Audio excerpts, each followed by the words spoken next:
Okay, hello. My mom is gonna join shortly. I'm waiting for her to join when she's ready. Um, Me and my mom are gonna talk about the greatest bands of all time. So feel free to pipe in if you know a greatest band of all time. It could be by song, by album. It doesn't really matter. And sometimes we'll be like, nah, I don't know about that. And it'll be okay. And yeah, it'll be okay. Don't even worry about it. Okay.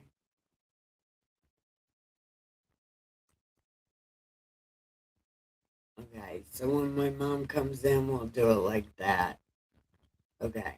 Now we're waiting for my mom to join. So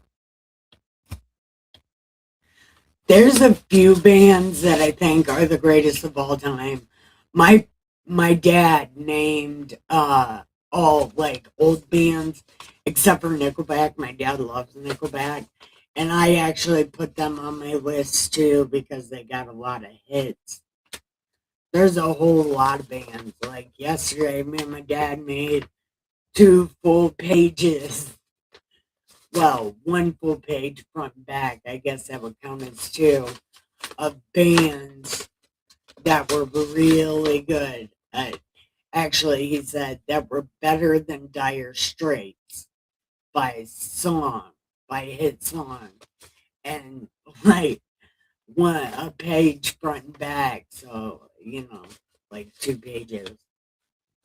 And then I got most of the list right here. Slayer, Pantera, Creed, ICP, Typo Negative, Pink Floyd, Rolling Stones, The Doors, Kinks, Cars, ELO, Red Hot Chili Peppers, Duran Duran, Tears for Fears, Def Leppard, Nirvana, Alice in Chains, Soundgarden, and also I put Nickelback on there because they do have a few good songs, but they also have a lot of whiny bullshit songs. But when they first came out, they hit hard. As to remind me to clean the cat box and stuff. I ran out of coffee, waiting to go live. I should go make my coffee, but I'm waiting for my mom to show up, and then she can tell you some bands. Oh, you know who else should be on here? The band Bush and the band Rush. I don't know even why I'm writing this stuff down. Bush.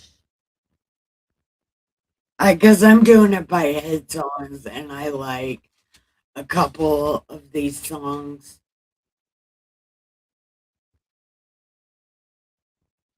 Hold on, Mom. I'm really shaky today. Like I'm really shaky today. I should Did you probably take your eat some. medicine? Of course I did. Did you eat anything yet? Probably not. Go get yourself something to eat real quick so you don't have a seizure I while we're don't have live streaming. a live stream seeing dancing amoebas. They do the Yes, but you don't they want to do. be one of those dancing amoebas. So go get yourself something and put it in your stomach, even if it's a handful of chips. Hey, Dad said he's gonna watch. Dad said he's gonna watch my live stream, so we Okay. can tell him So your 20 greatest rock bands. I'm going to say 25. okay, 25. 25. Well, I'm going to give you my list real quick. Okay, hold First on. one is going to be the Beatles. Oh, I think The second no. one Dad be picked the Beatles. I forgot to write it Zeppelin. down. Beatles. It doesn't Hold matter. on. It's my list. No, Beatles, I'm Zeppelin, spelling this shit Jethro wrong. Tull. Oh, he should be on my list also.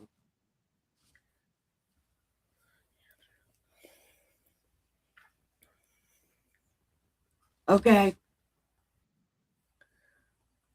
Boston.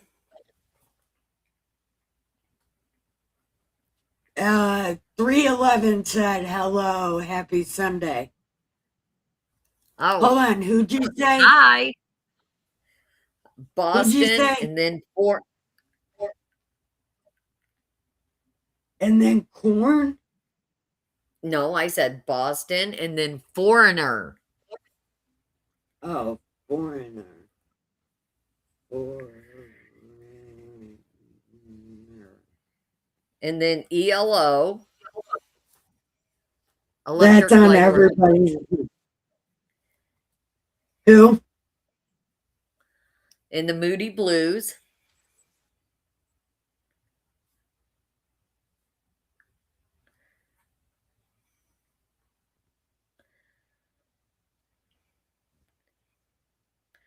And we're going to go with Kansas.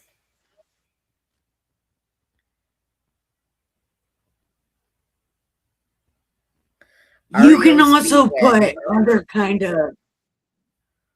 You can also put other kind of music. Okay. But we're going to go with REO Speedwagon next. REO. Everybody always leaves out REO. REO is freaking fantastic. And then you're going to. You got to add the Eagles. Eagles is like.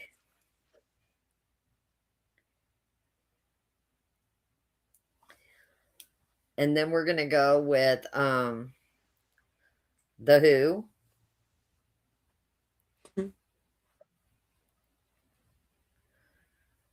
Journey.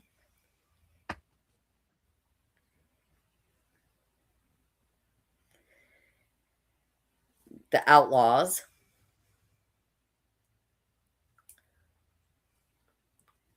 Skinner.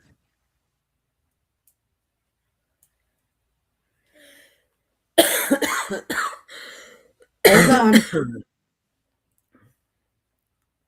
Okay, go ahead. Okay, let's see. Hold on, Mom. Let me see how many this is. 1, 2, 3, 4, 5, 6, 7, 8, 9, 10, 11, 12, 13, 14. Okay. Okay, and then you got, let's see, Beatles, Zeppelin, Toll, Boston, Foreigner, ELO, Moody Blues, Kansas, REO Speedwagon, the Eagles, The Who, Journey, Outlaws. Oh, another band that's really, really, really left out. And that's going to be Humble Pie. And also the band Bread.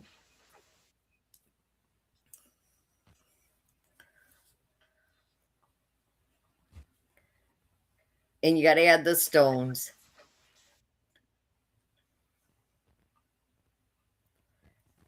You're right, Heath. Deep Purple. Hold on.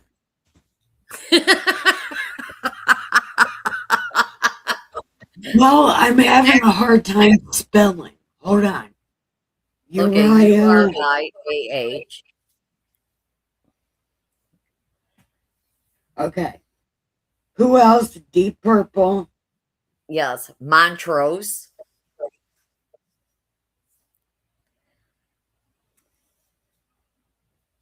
Who? Montrose.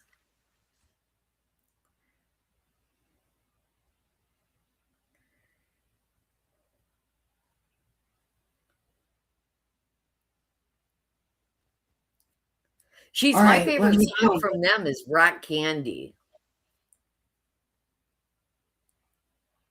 You're rock candy, baby. Hot, sweet, and sticky. All right, 5 more. Okay, let's see. Let's see. Did you get the stones? Yes. Okay, let's see. So you've got Humble Pie, Montrose, the Rolling Stones. Did you get Deep Purple? Yep. I'm at Montrose. Okay, Montrose. Okay, let's see. Oh, Dylan, Joplin, Hendrix,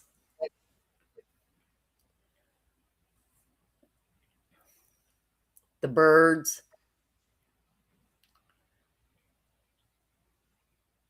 Procol Harum, Hold on, and I think we're Sabbath, done. and 7. Black How Sabbath. many? All right, that's all of them, Mom. That's my top 25.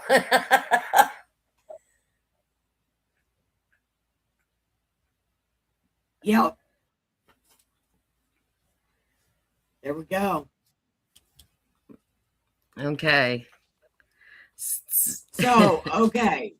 Can we talk about what happened and my injury? Okay, yes, we can. Because actually, okay, but before we talk about that, I'm going to give you the whole entire story. I'm going to go back and I'm going to go back to before that injury happened. I'm going to go back to Grandma's because I have birthday? to. Because in order for it to make sense and the way that it needs to make sense, I have to go back. I have to go back a little bit. Okay. So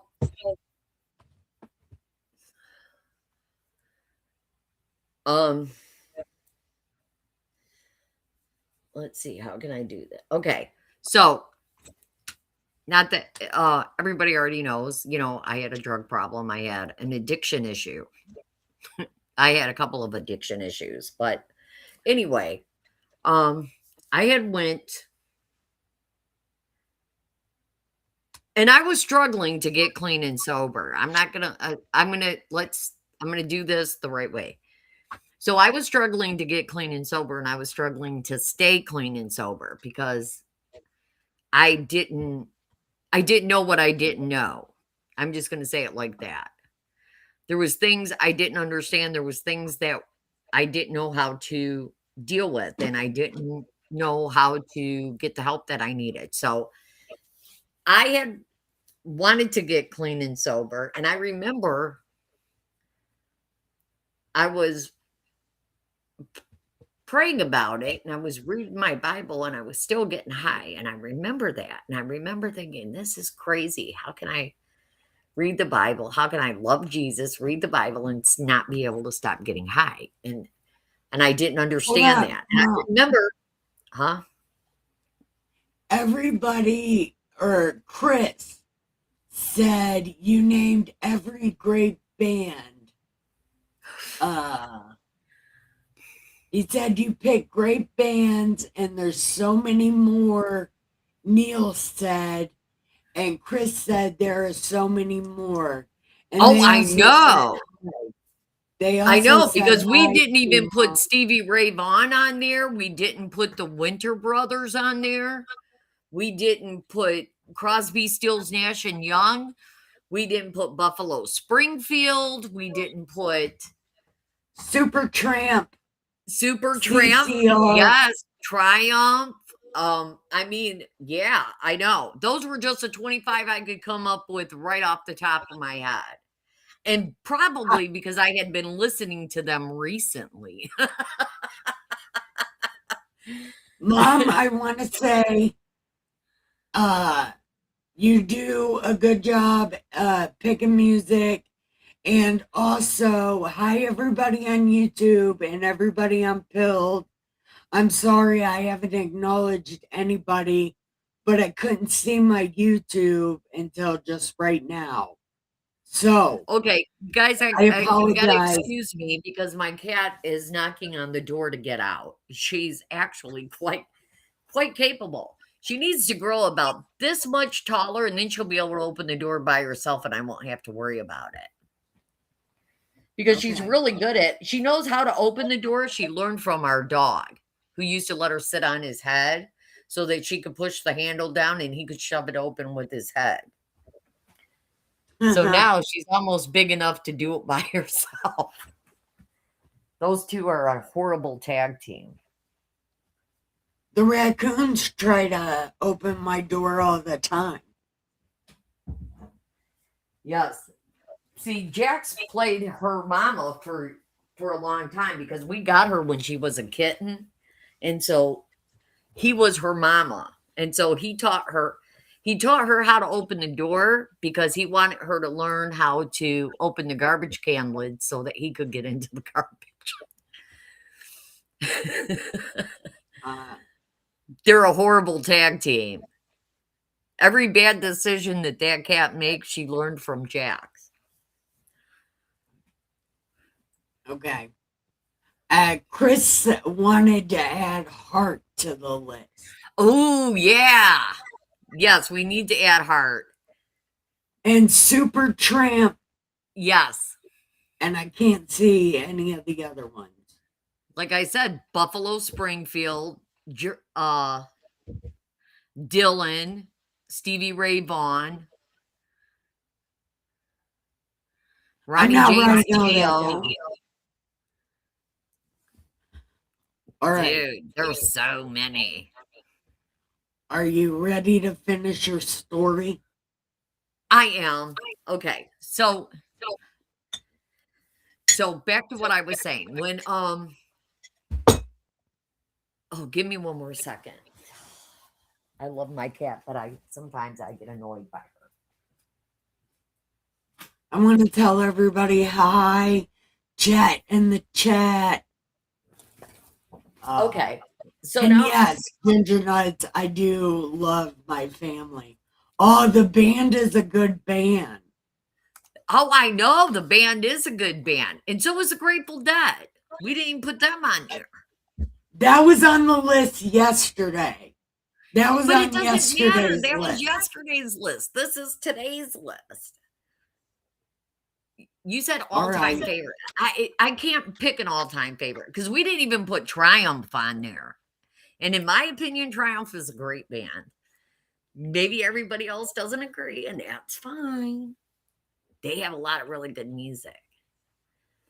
Matter of fact, their song Fight the Good Fight, the dude who sings that song, he actually wrote that song for his aunt when she was fighting cancer. And it came straight out of the book of James, the Epistle of James. And he even said that.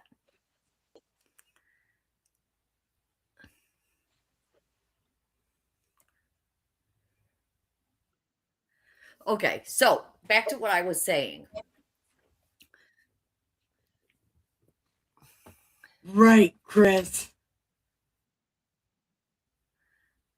Different flavors for different moods. That's what Chris said. Yeah, Dr. Hook you was know, great too. oh, Dr. He, Hook was hilarious. I loved that band. There was a few bands that I thought was just Wild Cherry's another one. Play that funky music, white boy. play that funky music right. Yeah. Play Oh my that God. funky Yeah. Wild Cherry. music I loved right, Wild Cherry. boy. Wild Cherry was a great band. I mean, Casey and the Sunshine Band's another really good. But anyway, I digress. I need to get back to what I was saying. Yeah. Because we need to know why people cried over my brain injuries. Okay. So before we get into the brain injury incident, like I said, we need to go back. And we need to go back to a moment. Well, we actually have to go back a little bit further. Okay, so I was struggling with addiction, and I was struggling with addiction for a while, and, okay, I gotta tell this story, and this is not gonna look good, but it is what it is. It's who I was, and it's thank you, Jesus, I am not that person today. So, I was out on Woodward Avenue, and I wanna say between 6 and 7 Mile. Was it 6 Mile? Yeah, it was 6 Mile. It was 6 Mile, wasn't it? I gotta think. Yeah, it was 6 Mile because the topless bar was right there on the corner, and then there was the church, and then there was the Uh, hotel. Mom, somebody said hi and oh, hold on. Yeah, they said hi. I can't read the name. So, ready M1. Okay. Serenity. No, it's Sir. Maybe it is Sir D. I don't know what it is. Please tell me your name so I can. Hi, this is my mom, Wally, and my name is Saint Nikki K the Great. It is wonderful to meet you. Please stick around for story time. Go ahead, Mom. Okay. Alright. So, anyways, I was out there, and I was doing what most people do when they're out there and they're an addict. I was just She what we was do. working. She was working. Well, That's what they call it, working.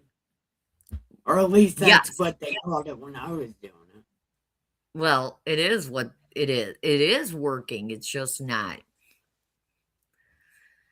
Well, it is what it is because there's a lot of things that happen in those situations, and some of it but anyway, back to what I was saying. I was there, and there was this person across the street by the car lot, and I I remember walking over there thinking, "Boom," right? Because that's always what you think. You don't see an individual, you see you see money. So, as shameful as that is, that's what I was thinking. Yeah, okay. So I go and I do what I do, and I start talking to him, and we start talking about the Bible, okay? In quoting scripture back and forth, and I start breaking down certain things in scripture and saying all of this stuff, and he looks at me and he goes, "You know all of this. You have all this information. What are you doing out here?" And I remember looking at him and going, "I'm mad and I'm angry." And I just and that was a truth. And I go, and he goes, "Okay." And then I remember not too long after that, I was someplace else, and I had remembered saying, here I was sitting in a house.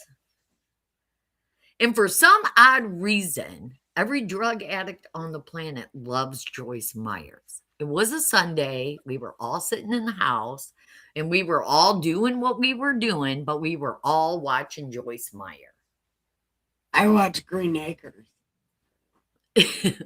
Well, anyway, we were watching Joyce Myers because it was Sunday. So we're watching Joyce Myers. And I remember Joyce Myers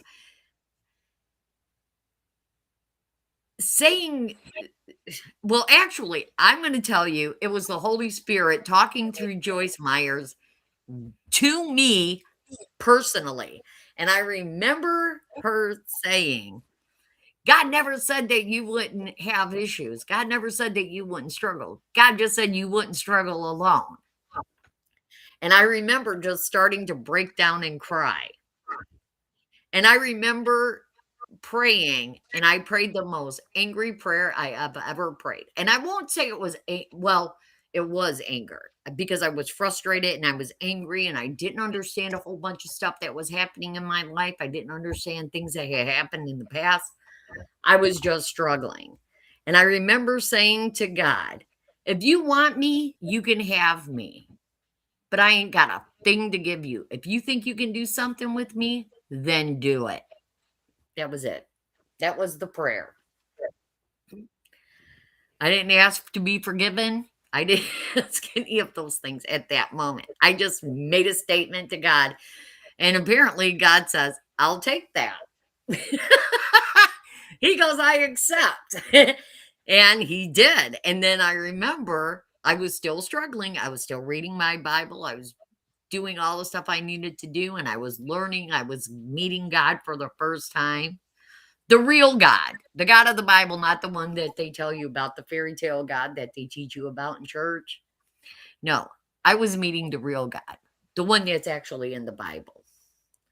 So me and him was getting along just fine, and we were introducing ourselves, and I was getting to know things about him, and he was starting, well, he already knew everything about me, so I was not a surprise to him.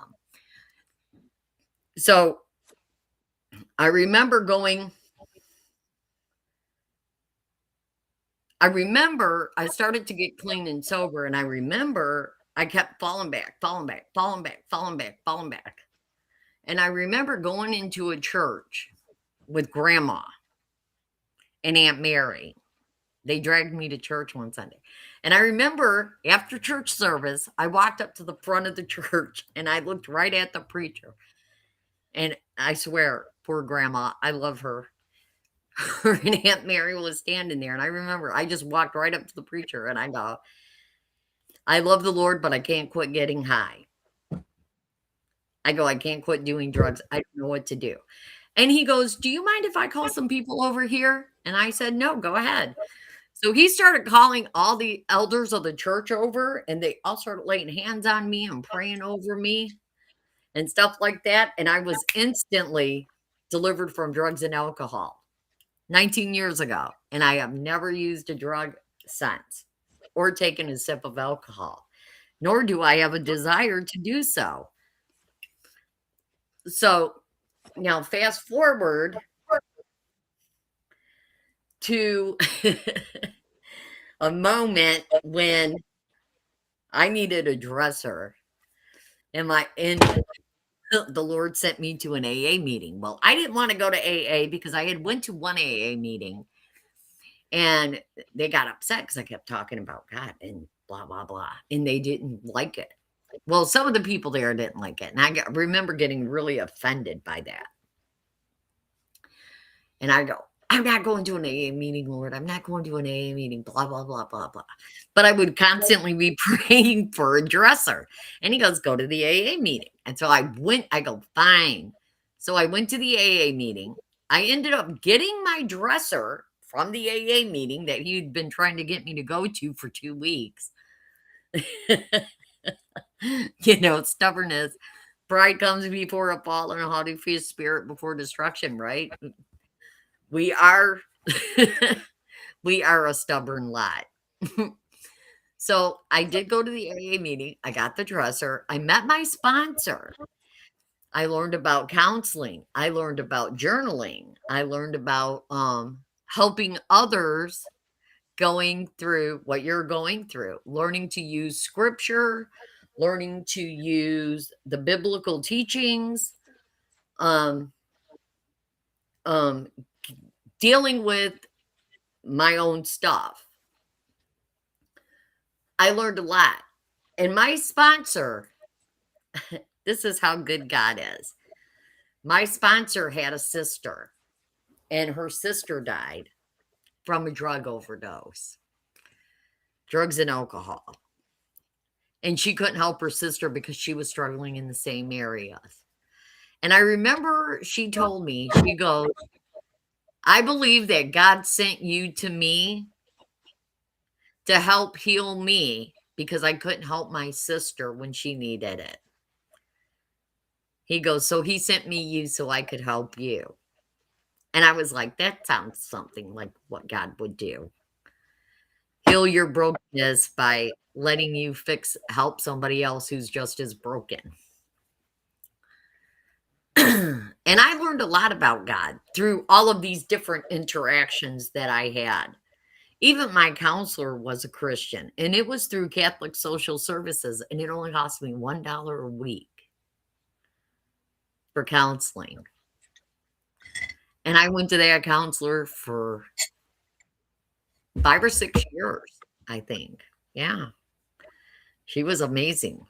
And I learned, like I said, about journaling. I learned how to recognize triggers. I learned how to write things out, identify the emotions, um, how to call out the emotions, because everything always shows up as anger, but everything isn't anger. Sometimes it's fear, sometimes it's stress, sometimes it's doubt, sometimes it's insecurity. There's all these different things, but they're always masked under anger because anger protects. Anger helps you keep things at arm's length. So I learned all of these different things by going to counseling, by learning to identify what I'm actually feeling, not just what's on the surface, but to pull the surface off and look at what's underneath it. So God has actually guided and helped me through every part of my life, and he has healed a lot of stuff. Which brings us to when Nikki got injured. Nikki was beaten and left for dead in downtown Detroit after a shift at a restaurant she worked at. Turn your Southwest Detroit. They're right. yes, right. So anyway, she was beaten and left for dead in Southwest Detroit, and she was sent to the hospital as a Jane Doe. So Mary Doe. It was Mary Doe. I thought that was so clever, so nice. No, it was under Jane. It was under Mary Jane Doe. Yeah, That's what they always call them, Mary Jane Does. Okay, Chris said you have to solve anger. You are totally right. There is something else wrong. You have to look deeper. Yes. But we don't always know how to do that. And counseling teaches us how to recognize that which we can't see on our own. So you don't have to solve anger. You don't need to solve any emotion. Emotions themselves are not bad. That's another thing that I learned in counseling. Emotions are gifts from God.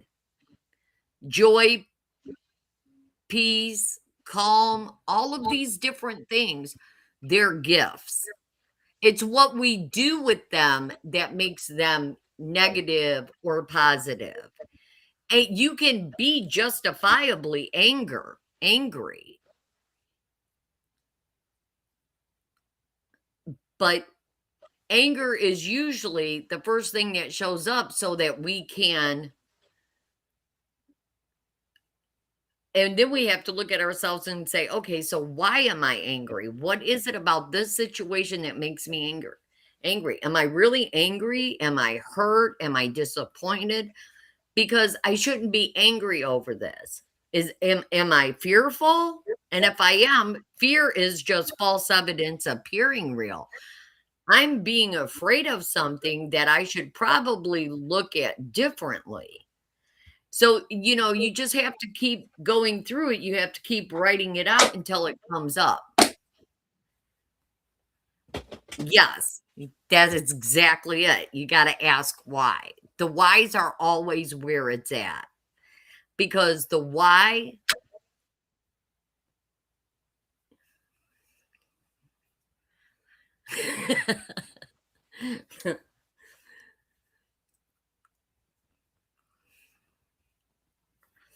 So when by the time Nikki got injured, I had already had a relationship with God that was sound, that was sturdy, that was unmovable. I knew who I was in Christ. I understood how I understood how God worked. I understood that there were that there was always that Satan would work, but that God would always use whatever Satan put out, God would turn it around for good. I knew that. Because I'd watched him do it in my life. He had healed me in so many different ways. He had delivered me from so many different things. He had restored my family because we were fractured, and there's still work to be done there. Don't get me wrong. I'm not saying everything is fixed and everything is perfect and we're all one great big happy family. That's not what I'm saying. Because everybody has free will and everybody's allowed to make choices, and it's always going to be up to that individual. But my part, I'm at peace with, because I know who I am. I know I'm forgiven. And I know God will do his job on the others as long as I'm showing up and I'm doing the next right thing. That's between them and God. Ain't got nothing to do with me. I have to let God be God, and I just got to be me. So, Nikki was in the hospital and she had great doctors. And that's another thing.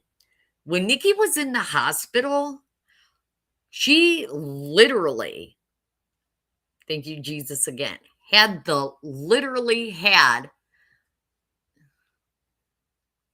the head of the neurological department as her doctor the day she went in.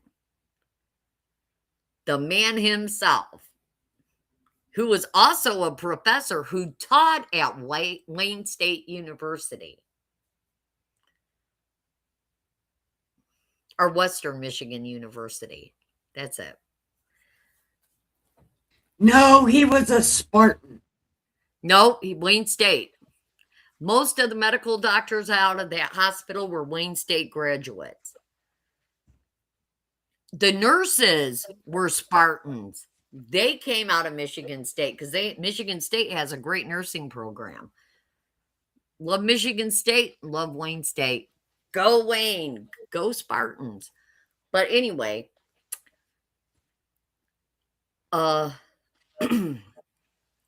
those doctors, like I said, had a neurosurgery. Really?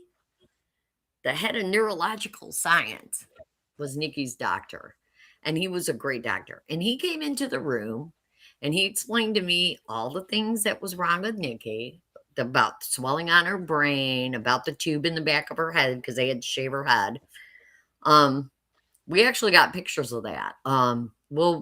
She can post them on her Facebook page if she wants to in a little bit and Oh, look on. they're already posted in my pictures. So anyway, she went through all the stuff that she was going through, and the doctor was telling me, well, she could be blind, she could be a vegetable, she could never be able to use her arms, her legs, she would probably have to be cared for 24 hours a day, 7 days a week. And I remember I looked at the doctor and I was like, I understand that all of your medical training, everything that you know from years and years of study, which I am taking nothing away from, and I believe that God chose you to be her doctor. I believe you were placed here for a purpose. I go, but I also know I serve a really big God. And I'm not going to deny that what you're telling me is truthful from your point of view.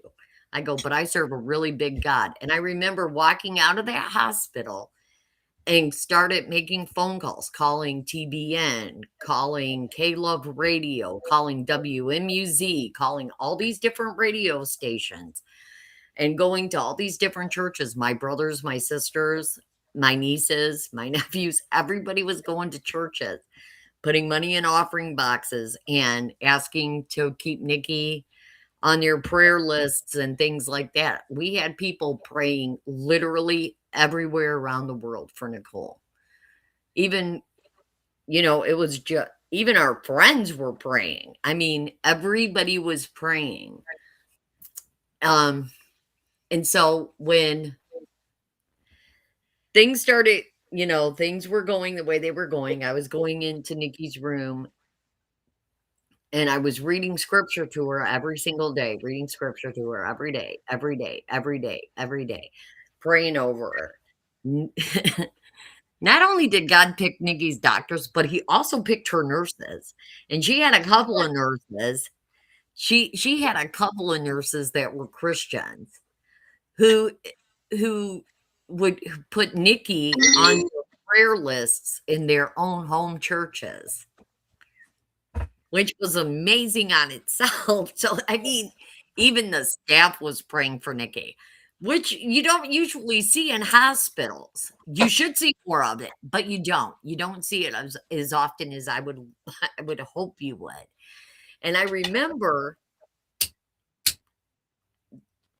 talking to the nurses, and I remember telling them thank you, and I remember us going back and forth through the Good Samaritan stories and all these different things that we were talking about and discussing about healings and things like that.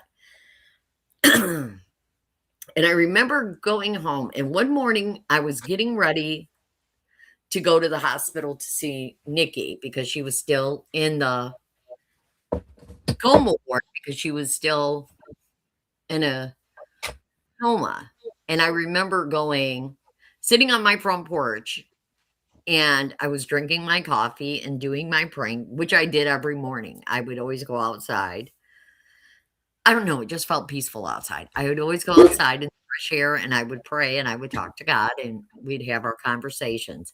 And I had just and I before I prayed, I always listened to praise and worship music. I just always did. It was just something I always did, and I still do. Before I pray, I always have this thing. But there was a song by Mercy Me, and it was called Even If. I'm sure everybody on this thing, if you haven't listened to it, you should. It's a beautiful song. And I remember listening to that song, and I just remember I remember praying, and then I just started crying, and I remember I looked at I was praying, and I said, "You know what, Lord?" I go, "I know you love my daughter more than I do." I go, "I love her with all my heart." I go, "But I know that your love is infinite. It is more than I could ever love her. And in a way, I could never love her." I go, "If you decide to take her home, I'm going to praise you. If you decide to heal her, I'm going to praise you. Regardless of the outcome, you're still God, and I'm still going to serve you." And I remember just bawling, just absolutely crying. And I remember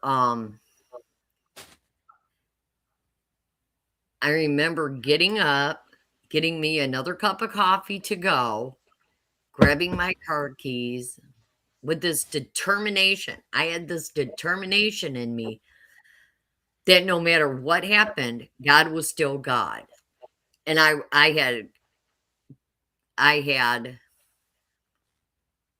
found peace in my decision to just accept the outcome, regardless of the outcome. And I remember getting to the hospital, and they said, "We're going to wake her up today." And I was floored because that's not what I was expecting. I would just been and it was just one of those things. And we got there, and the doctor goes, "What's your name?" And I told him my name. And then he goes, Nikki, can you hear me? If you can hear me, raise one finger. So she raised one finger. So he goes, okay, she's got hearing. And he Tell her goes, what finger. oh, that was later, but hold on. That was a different time. This was when you first woke up, the moment that they first woke you up.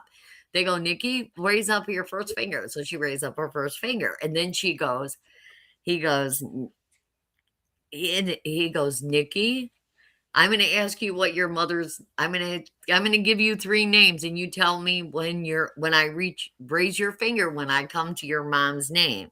And he goes, Cindy, and she didn't raise it. And he goes, Barbara, you didn't raise it.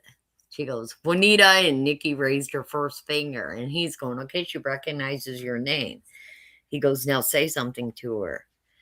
I go, hi, Nikki. And her heart monitor jumped because she recognized my voice. He goes, she recognizes your voice. He goes, these are good signs. He goes, that means her mind is working. She has use of her hands.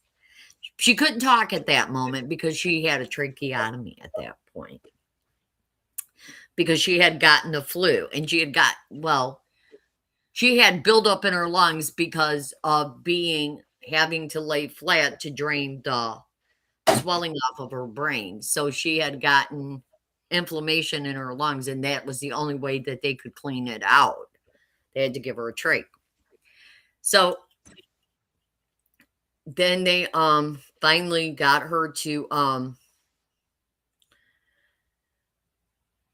they finally woke her up and she recognized everybody. She could move her hands, she could move her feet. Um it, it was just amazing. And they were like, never had anybody do this. So then she's still in the hospital. And then they moved her into the rehab facility. And she went through the rehab facility like nothing. I mean, she had a broken arm. That was another thing. She had a broken arm while she was in the hospital. And her arm healed perfectly straight. And nobody in the hospital even knew her arm was broken because they were so worried about her brain injury and her hip that they didn't even think about the arm because of the brain injury. Because she had what is called shearing. That's where the brain is literally severed from the skull. But not hers was twice as bad because not only was it sheared from the skull, but the white matter was literally sheared from the gray matter. They said it was like It was having split in half. it wasn't no, it wasn't split in half. It was split in thirds. Ah, see, It I'm was all in thirds. fucked up. But they said it was like shaken baby syndrome Yep, I have a on a dog shit massive baby level. syndrome. It says she was repeatedly kicked or stomped in the head to cause that kind of damage. I was curb Having her head stomped. slammed against something really hard numerous times to cause I the was kind of curb damage that stomped she in had. the grass. I was But curb stomped into the grass. we don't know what happened. That's between who did it and God, because we By have guys released with it no into Jesus, job. I but was we have beat up released by it guys. into I was beat up by guys in work booths that have no job. we Lazy again motherfuckers. we've released it to God and he'll handle that. That's between them and God. They got to answer to him for what happened. We have to forgive them. But anyway, It's God okay. is Keep going. but anyway, so again, I believe and because of what happened to Nicole, this is Stop another thing. calling me that. Nikki had Nikki had what is called an AVM.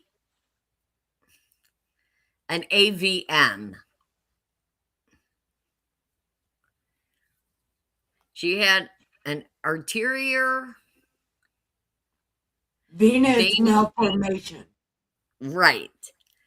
And that she had one in her arm, but she also had one in the back of her head, which is, and Something you're born with. they said that had this brain injury not occurred, they would have never found that, and that it was on the verge of busting.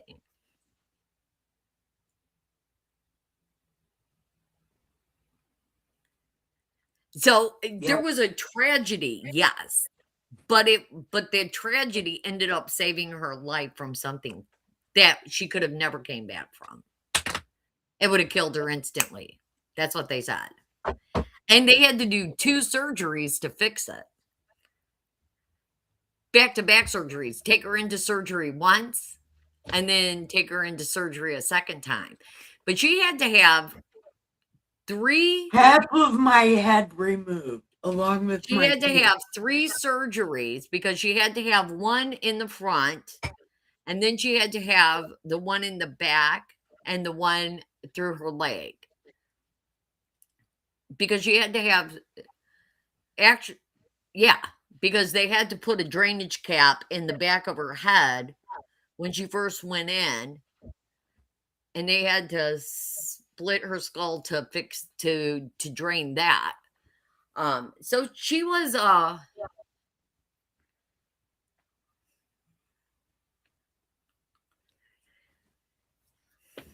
but My she mustache is showing in my chair. no, her brain was literally severed. It stayed connected to her brain stem stayed connected to the rest of her body, if that's the question you're asking. There was nothing like that, but her brain remained asleep for a long time. I mean, that was the point of going to rehab. She had to learn how to walk. She had to learn how to eat. She had to learn how to use her hands again.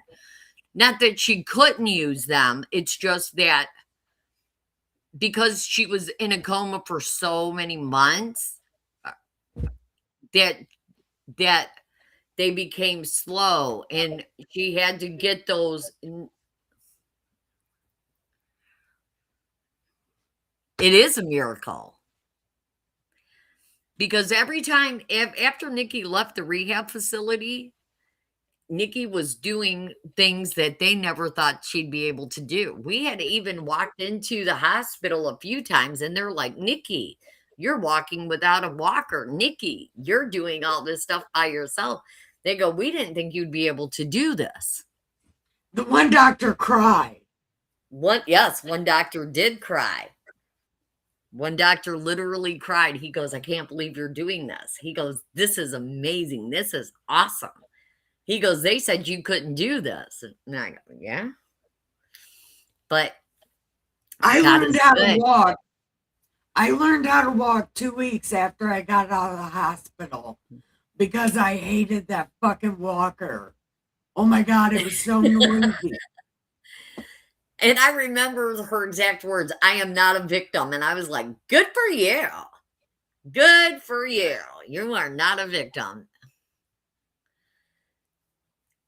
Yeah. We just call it But the incident.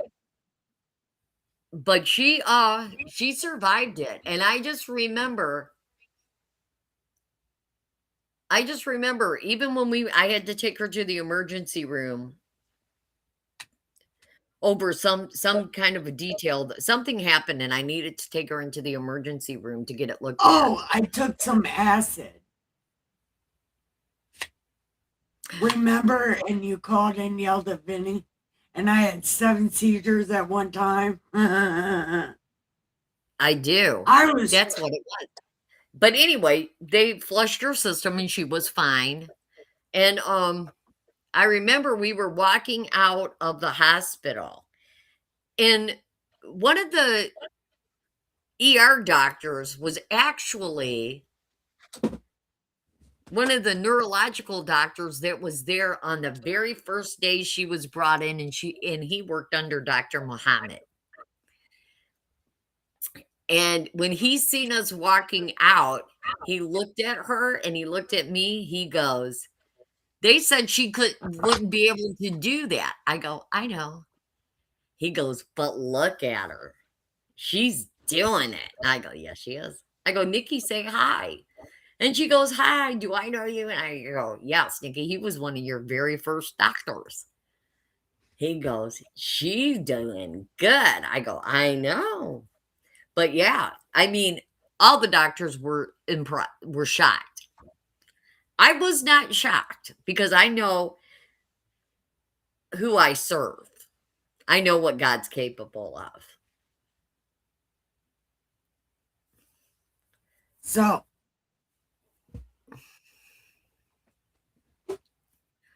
why did everybody cry? Why did everybody cry? I was asking you that earlier and you never answered me. Why everybody cried? Well, Nikki, because we didn't know. There was a lot of people upset. There were a lot of people upset. I didn't know I had that many friends. But yeah, because of the things that could have went wrong, people were not, they're crying mainly because of where you're at today, knowing what it could have been and the person that they could have lost. That is true. That's why they cry. They're not crying for any other reason except pure joy and probably grief from knowing that they could have lost you. Does that make sense? Yeah. But I met Jesus. And this was the best thing that ever happened to me. Those dudes in work groups who have no job, they were the best thing that happened to me. Yes. Because look at me now. I have a bunch of brain injuries and I think I can argue with God. I'm like Moses.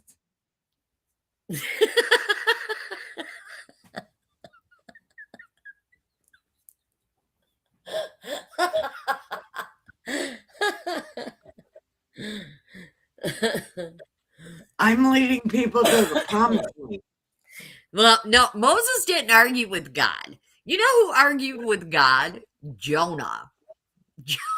Jonah was not shy. Yeah, but I would never say no to God. That dude had some issues for real.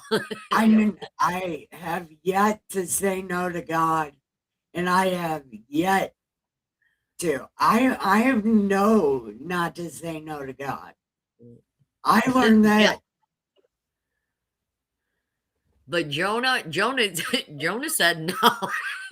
And God's just like, that's the exact reason. Jonah's like, I don't want to be no, not gonna do it. Hopped on a boat, and God goes, yeah, that's not a word in my vocabulary, dude.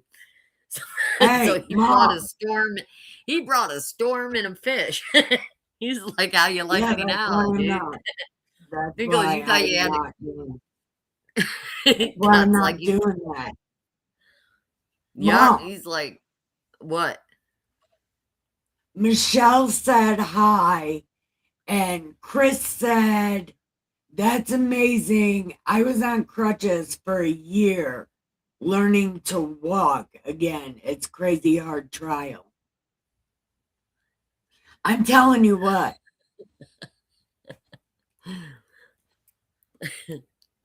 He did. He hit me. I would never say, well, I'm like an elephant in a china shop. People just, I can be meek and mild, but I'll tell you, I'm not. Not even a little bit. I'm not nice. Not in person. Yes, you are. I'm kind of brat.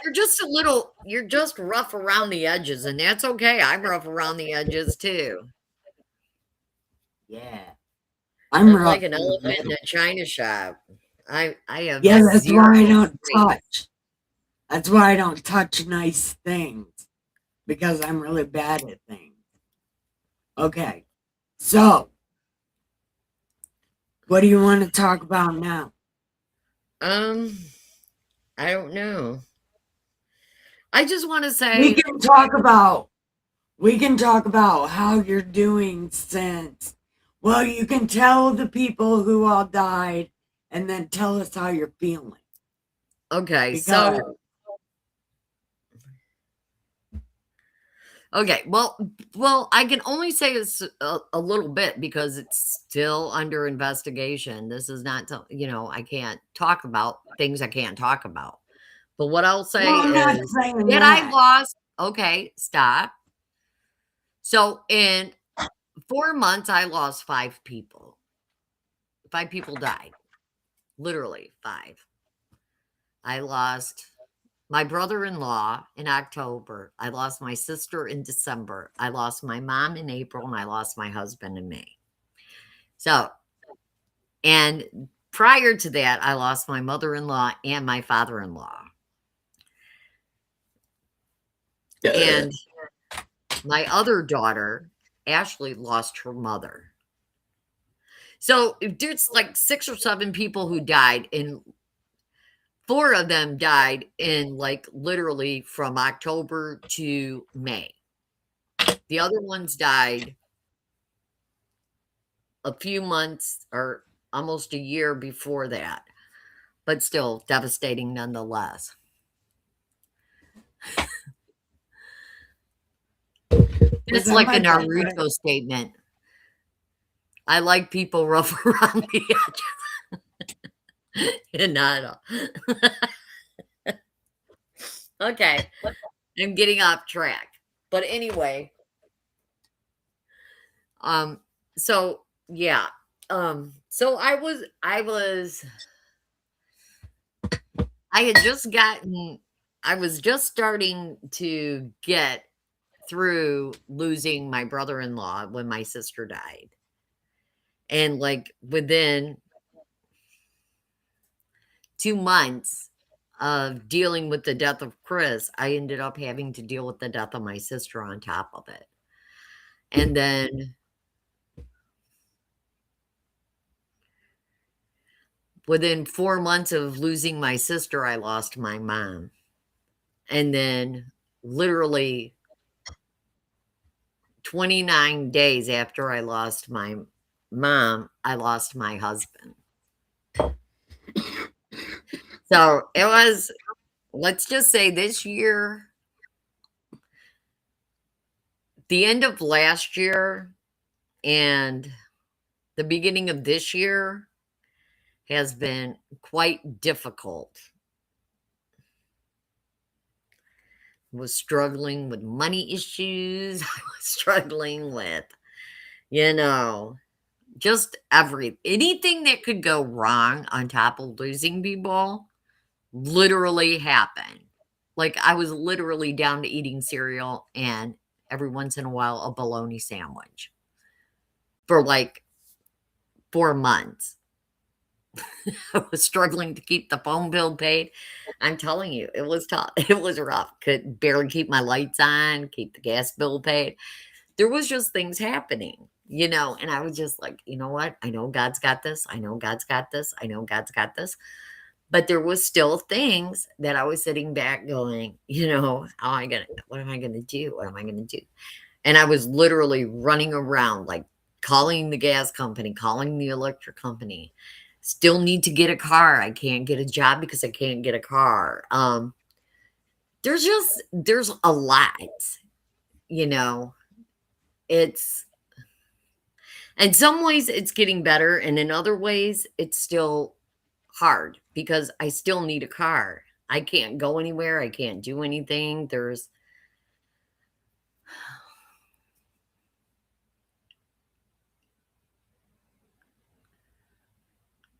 Yeah, Jesus. Jesus keeps me sane. I always tell everybody, and it's something that I live by myself. When you feel like you're at the end of the rope, tie a knot. and keep hanging on because God will come through. It's just not going to come through on your time.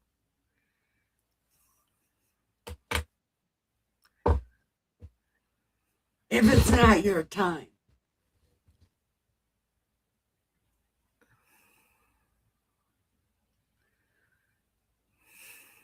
Amen. Nobody wants to be in that club. I don't want to be in a club where you lose anybody close to you, your mom, your dad, and I've lost both of mine. I feel like an orphan. Now, but yeah, you know, and then I was looking at cars online and it's just like whatever. But I know eventually what I need is going to show up because God's never God if God brings you to it, God will bring you through it. That's it. He brought the children of Israel to the Red Sea and then he literally walked them right through it. So Mom, this is just my Red Sea, it Mom, is just what? Michelle said, I love your beautiful face. Well, I love her beautiful face. No, faith. F Oh, A Faith. I T H. Oh, well, tell her thank you. I love her beautiful Faith too. But yeah, it's you know, like I said, I'm just in the middle of my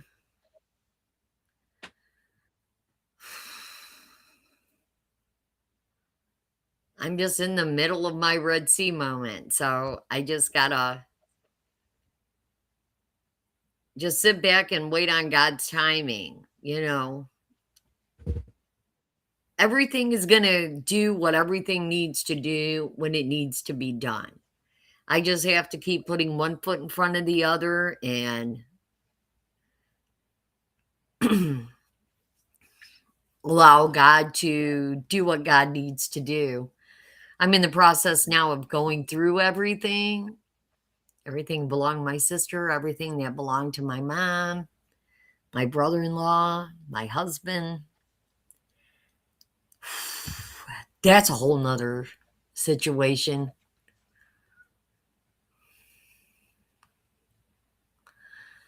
some Yes, of it it, is.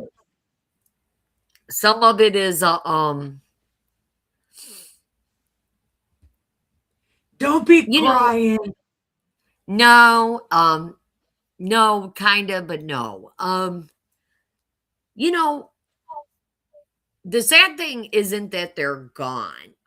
The sad thing is that they're not here. It's I know I'm gonna see them again, and I know that all of them are better off than they were when they were here. Lord knows that they're in and they're where we're trying to get to, right? So, there's that.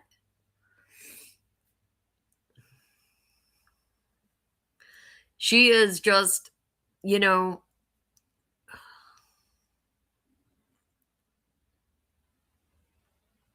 I'll it'll happen. That's all I can say is I'll have a car. I'll I'll have everything that I'm supposed to have. I'll get things done that I need to get done and I'll come out on the other side with the ability to help somebody else go through what I just went through. With the knowledge and an understanding that, that this broken pot can give them. I always say God loves broken things because when he puts us back together, he doesn't fix all the cracks. He leaves the cracks there so that his light can shine through them.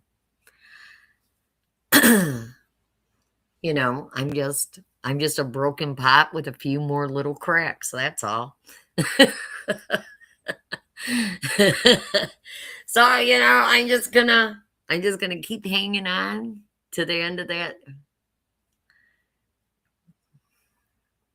Yep, there is water in the well. And I know it's a deep well too, and it's refreshing. And we just got to remember that this isn't our home. This is just how we can learn. This is just where we stay until we can learn to serve God better. We're here to do what Jesus did. We're here Serve for the Angel Father. Boot Camp. We're Angel Boot Camp. No, we're not going to be angels. We're going to remain what we are. Angels are angels. We were created different than the angels. Read your Psalms. We were created a little lower than the angels, but with more authority. Angels, when we No, die, no, we come down no, here. no. We will Okay, be us when we I don't die. want to argue about it. That's not what. Well, I don't want to argue about it. You're talking about something. So, yes, because we're the church. The angels are the angels. The angels are servants. We will be workers. They're different. They're different things. We will have different function. Okay, think of it like royalty, a monarchy. You got God the Father is the king. Jesus is God the Jesus is the king. God the Father is the royal monarch. He's the big boss. The elder. The angels are the guys that are like the guard around the palace. They're the ones that the king sends out. That is a Okay. beautiful vision. They go to war, they do all of those things. We are the people that we are the workers in the field. That's a The beautiful ones version that of the heaven. monarch protects. Right. Understand? Does that make sense? Like, yes. Yes, and that's a beautiful vision of heaven. But keep talking about yourself, damn it. Well, I don't really know what else to say. I've pretty much said everything. There ain't really much to tell about me. I'm pretty boring, actually, nowadays. But yeah, I mean, other than that, I'm just organizing, trying to reorganize, I suppose. The All women aftermath. do that when their husbands die. You're like the third person whose husbands died and then they completely redid their house. Well, Like, I'm not redoing my house. You got to remember that okay. This house hasn't been changed since his mother. So when Chris and Dan were still alive, the house remained the same. Everything that his mom and dad had was still is still here. So now that both of them are gone, we're trying to go through everything. We're hanging on to some stuff.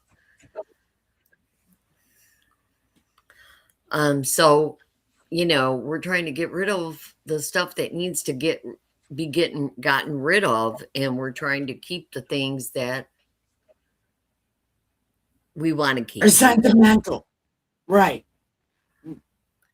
Chris Right. said, And so going through all of this stuff it's not that easy. I mean, because like I said, I'm going through grandma's stuff, I'm going through Aunt Mary's stuff, I'm going through Chris's stuff, Dan's stuff. I mean, I'm going through 4 people's lives.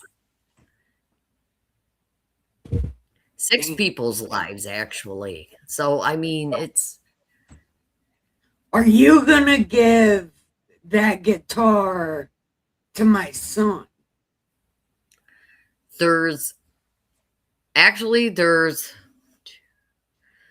There's 3 guitars. So, yeah, one of them will come to him, but we can't we're not there yet. Like I said, Nikki, we're still going through everything.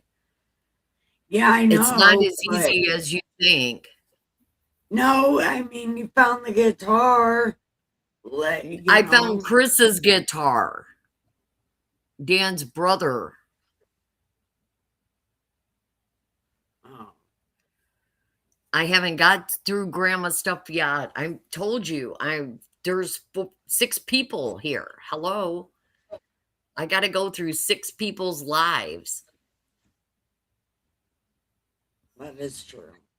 Just go through Dan's stuff while you're going through the house. That would be Well, easier. I am, but grandma stuff is here, Mary stuff is here because remember they were both here when before all this happened. I got to go through everybody's stuff. It's not just one, it's 6 people. Literally. Mom, it's fine. Michelle said it's the Holy Trinity. Yes. God the Father, God the Son, and God the Holy Spirit. Okay. And Neil or Chris said, appreciate you sharing your story. Not an easy thing to do. Actually, that's probably the easiest part of this whole entire situation is telling you what I can tell you, which I did. Living it, that's the tough part. But the same prayer I prayed when Nikki was in her coma, it was just a simple prayer. And I'm telling you, God has kept that prayer open. And it was, Lord, keep me together. And God has literally kept me together through all of this. From Nikki down to Dan. I have not.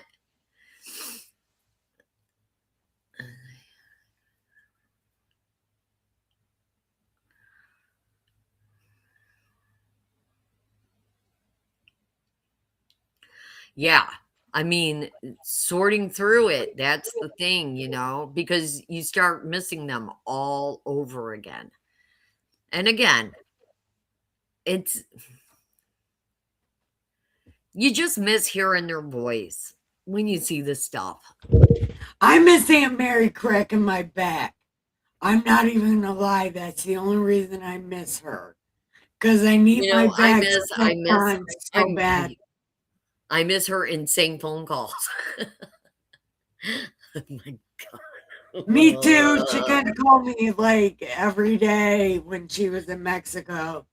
And I was waiting for her to come to Ohio and crack my fucking back. And she never made it. So I can never get my back cracked. And then I'm trying to tell my kids, hey, step on my back. It needs to be No, cracked. they can't. Nobody will step on my back. I told Dustin you could just do it with one foot or something. My dad used to do that to my mom. And we're all the same size, pretty much. Yeah, but you're in a different position because of your hip. They can't do that. But I can crack your back for you when I can get a chance. As soon as I can get a car, I want to come down there so I can crack your back for you in a Hey, way that yeah, will be come down helpful. here, pick me up so we can go all the way up north to get my dad's Bible and maybe an inheritance or something. Well, Because that would be so I fucking know your cool. Uncle Tom wants to give you the ashes and stuff too. Yeah, and das Bible. Yeah.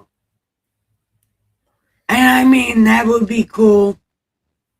That would be cool because then I could read from a different Bible. Hopefully, it has big words. I need somebody to order me a magnifying glass and send it to my house. I wish I could, but I can't right now. I'm saving No, Christmas it's money. okay. No. I'm saving Well, money so I can get everybody stuff for Christmas. So, you don't have to get everybody stuff for Christmas. yes, Why I would you do. get anybody anything for Christmas? Because I love Christmas. Do you know the purpose of gift giving, actually? Do you know why we celebrate Christmas the way we celebrate Christmas? Because that's how the John pickings get it. Adams and John Quincy Adams. No, John Adams and John Quincy Adams said it. Do you understand what it is? Let me tell you. I I They know, said I we know. celebrate Christ's birthday. No, no, no, no. They said that the founding fathers said we celebrate Christ's birthday in December for 3 reasons. One, it's to acknowledge his sovereignty over our nation. And two, it's because God gave us the greatest gift in the world. That's why we give gifts to others, to replicate the gift of Christ coming to us. Okay. Well, you And only the got to get third, people to like one thing. huh?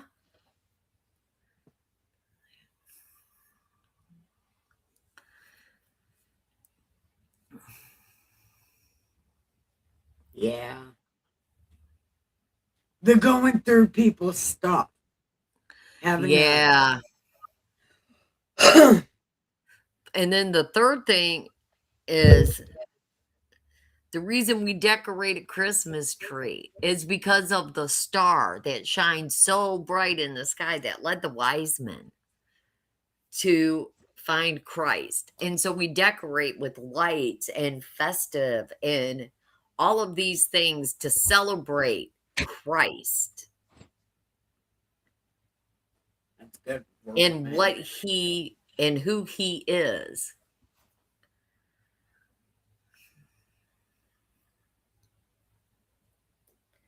Hold on. Yeah, it's terrible. I'm dreading the day it comes for me. What? Having to go through people's things after they die, he doesn't want to do that.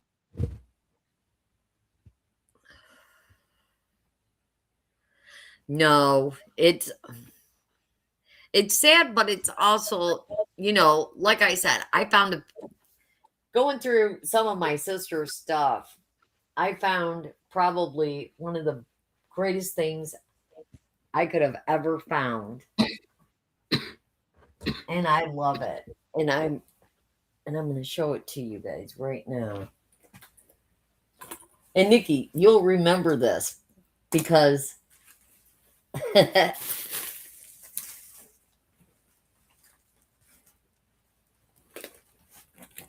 oh, where is it?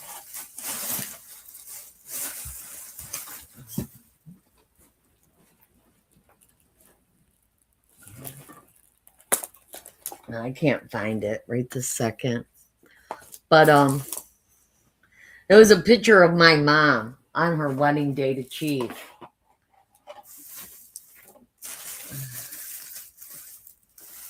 And I still look at that picture and I'm like, oh. And Mary carried that picture around with her in her purse. And when I was going through her purse to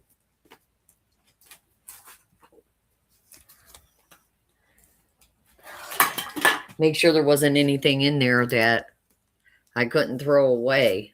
But yeah, that's it. That's my mom. Remember that, Nick?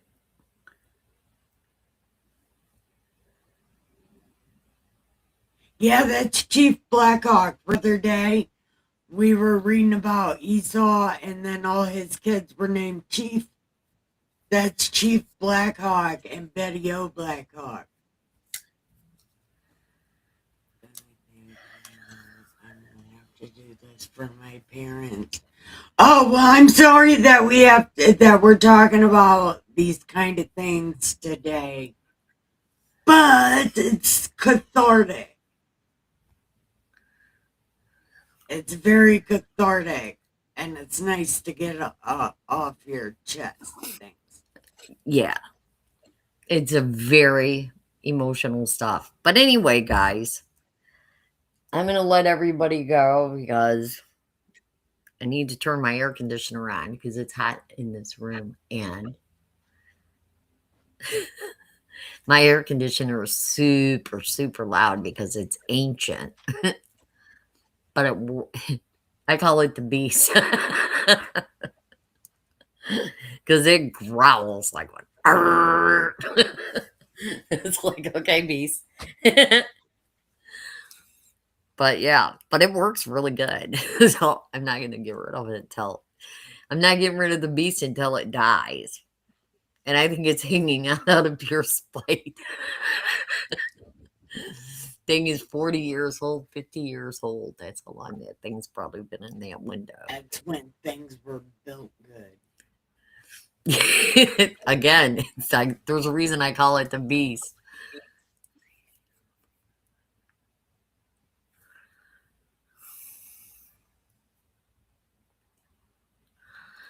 And the same to you.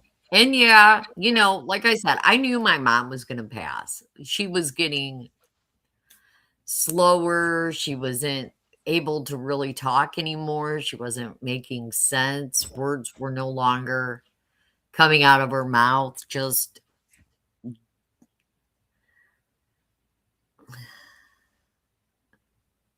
Yeah, but she never got mean. well, She, only sometimes.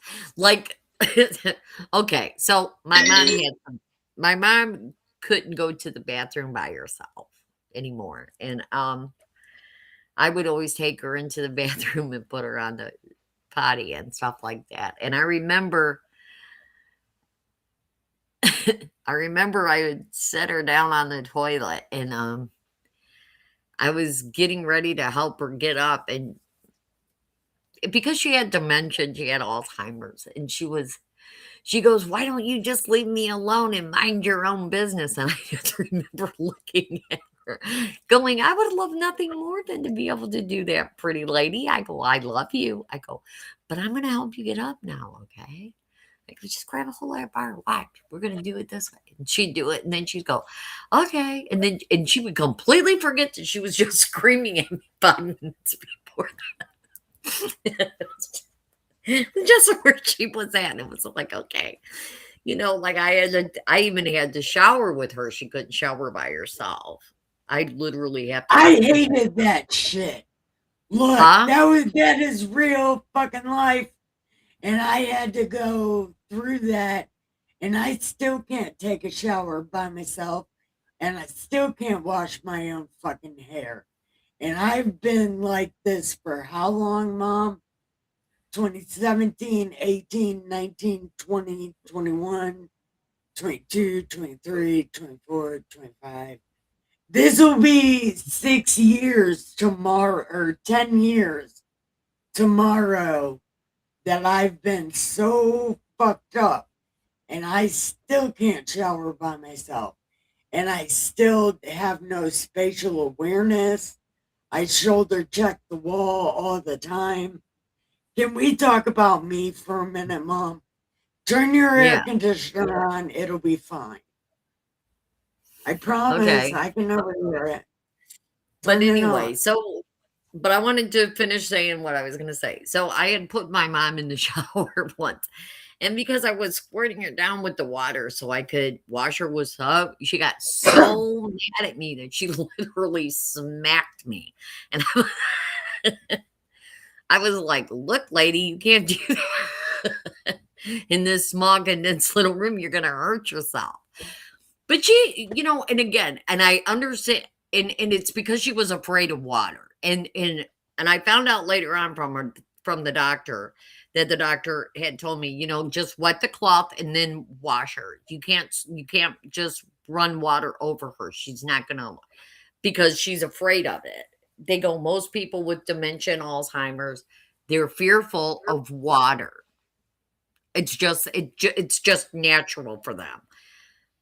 Like most babies at first when they're first born, they're afraid of water too, which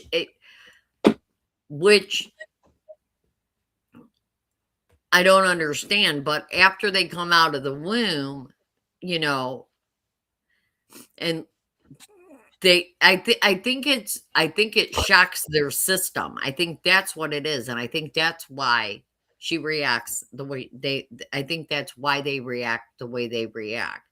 Plus their skin gets sensitive and they have high sensory awareness. The sensors in their head Oh, fire all at one time and they can't control it. But yeah, so it took a lot to take care of grandma and my mom, but it was some of the best times too because I got to give her back what she did for me when I was a baby and I couldn't take care of myself. She did it, you know? And it was only right that okay. I did it for her. Turn I your air on, and I'll I tell am. my And start story talking real about quick. yourself. Okay. I'm really good at that. Well, you were going to talk about your spatial awareness. Oh, yeah. And yes, it's 10 years tomorrow. Oh, shit, you can hear that. No, I think that happened to you in October, didn't it? No, remember it was August 17th, and I woke up October 2nd, the day Tom Petty died. And Michelle said today is her husband's 58th birthday. Happy birthday. Happy birthday. Okay. So, August 17th, I have no idea what happened. No idea. I just know I was beat up by dudes in work boots who have no job, which is kind of funny. Well, it's ironic, isn't it? Isn't that the word ironic? So I got I got curb stomped into the grass. That's what happened. And okay, I Okay, got I'll be curb right back. stomped. Give me two What? seconds. Keep talking, Okay, Nick. okay. So I got curb stomped into the grass. And my mom told you what happened. I got shaken baby syndrome. And it was the best thing that ever happened to me. I don't give a fuck what anybody says. That was God's way of making me slow down. Although I was in Detroit, I was in Southwest Detroit, but my drug screen came back negative. I didn't have anything but weed in my system. I thought I was growed and I could live by myself. I thought I was awesome and I was strong enough to live on my own. And keep in mind, I have never lived on my own, not even in prison. I had a cellmate all the time. I've never been by myself. But I thought I could be by myself. But it turns out I cannot. No matter how much ninja movies I watch, I don't know how to do ninja shit. And I was in the coma a week before they found me. I was in the coma on the ground. And then somebody found me and called 911. I think it was my mom that found me and called 911. And then I was put in the hospital as Mary Doe, which is so cool. I just think that's the coolest because I got brain injuries and I think I talked to God. So my spiritual name might be Mary, which would be awesome. Anyway, I got all checked out. I had a severed spleen. I don't know what a severed spleen is, but I had that. No, lacerated spleen.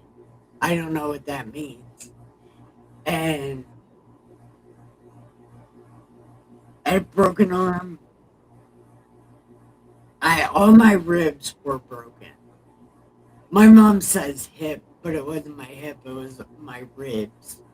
All of my ribs were broken. They had to let those heal.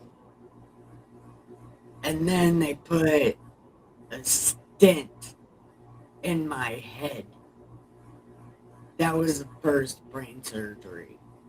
And then I have a scar going from here all the way But around yeah, to she my had ear. some stuff. Yeah, but anyways, enough of that. I still think it was the best thing ever happened to me. Now I have my own money and I can keep my neurologist who I love so much, and that's it. Well, they also found that blood clot thing back there, and I was gonna die. You see, God, He knows what's up. He's like, you need to slow down, and you're about to die. So here you go. And then now I have brain injuries and think I can talk to God. I think I can argue with God, argue in hindsight, because He already did it. I'm like, what the fuck did you do that? Anyway. All right, Neil's got to go. You aren't not Bye, listening. honey. Yeah. Uh, Neil. By Neil. Bye, Ginger. That works. Anyway, I think I'm Naruto sometimes. But it We turns do out I love can't be. Naruto. Dude, Naruto is the man. If you see my coffee cup is Naruto.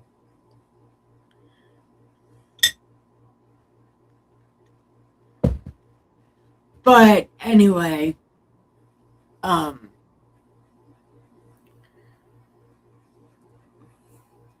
but I mean, what do you guys think about my mom's situation or even my situation? I don't, you know what? A lot of people, because I came out of the coma, the brain injuries, and all that real well, a lot of people don't remember I'm injured because I am partially paralyzed. I do have hemiparesis. I'm partially paralyzed. My But God's hand going to don't heal work that that. well. He's God is going to fix that. I still God, believe that He's going to heal her from the top of her head to the soles of her feet. He has brought her this far. He is not done yet.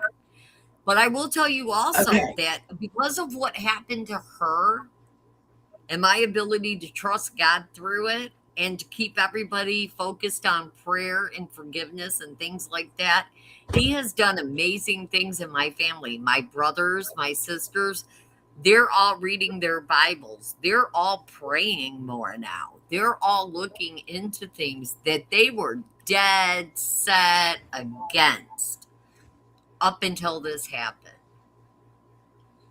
which is just absolutely, like I said, God will, anything the devil does, God will turn it around and use it for something good. And He'll be glorified through it. And He is being glorified because He's doing a work in my family that is unreal. no more of a Sasuke. I love your stream. You're not a Sasuke.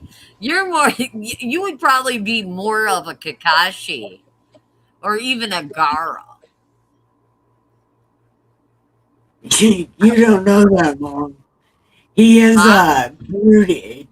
He's broody and emo. He is very Well, Sasuke. Gara is broody. Well, hold on. Let me finish, or I'm gonna forget. Okay. Okay. So this was the best thing that has ever happened to me. Even though it's horrible, I have my own money. I didn't die because of a blood clot. I'm fucking totally awesome and I give no shits about anything. I That's not I true. You do care about things. You care about me. You care about your brothers. You care about your sister. You care about things that are happening to us. You care. You do care. You just you don't care about drama. You got to be specific. You care about the people. You don't care about the drama that sometimes comes with the people, which I totally get because I'm the same way. I don't do drama.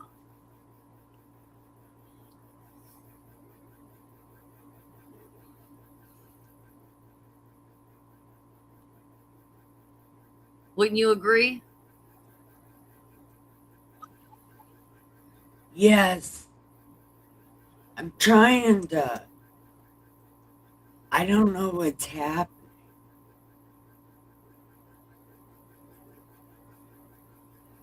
The Okay, pervy sage. You have a it's pervy sage happening. shirt. He says he has a Jiraiya shirt. I go the Uh pervy sage. that would be I think everybody should get a closet amazing perv shirt of Ibisu. sage. Jiraiya. Jiraiya was a bad mother scratcher boy.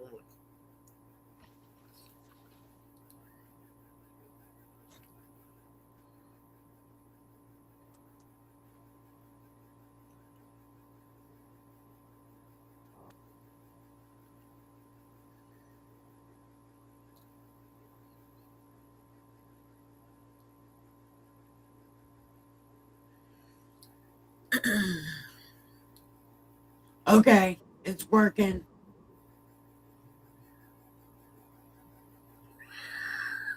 I'll go with pervy sage.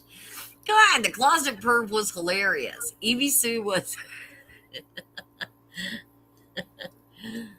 the harem You know jitsu. what? He's more no, he is more of an Ebisu because he is really good at what he does. And Ebisu was really good at what he did. Ibisu was And if you Ibisu say was he would he was strong and he wasn't one of those guys. He was like Kakashi. They knew they were strong and they didn't have to show it if they didn't want to. see, I don't think Kakashi was that strong. I think he was cool and everybody just loved him. No, Kakashi could fight. He was more of a strategist. He was a little bit oh, Kakashi was like he was smart like Shikamaru and he was strong in jutsu like Jiraiya and the third Hokage. And he was wise like Itachi. Okay, yeah, maybe because he's wise. Maybe, yeah, Just Kakashi didn't is use it. good. He just didn't use his he just wasn't one of those people that needed to flaunt it. Maybe that's what it is. He knew who he was. Yeah, you guys don't know how hard I'm laughing about this discussion turning into anime time. I like anime. I even like Dragon Ball Z. I know. I I know. like Dragon Ball Z abridged.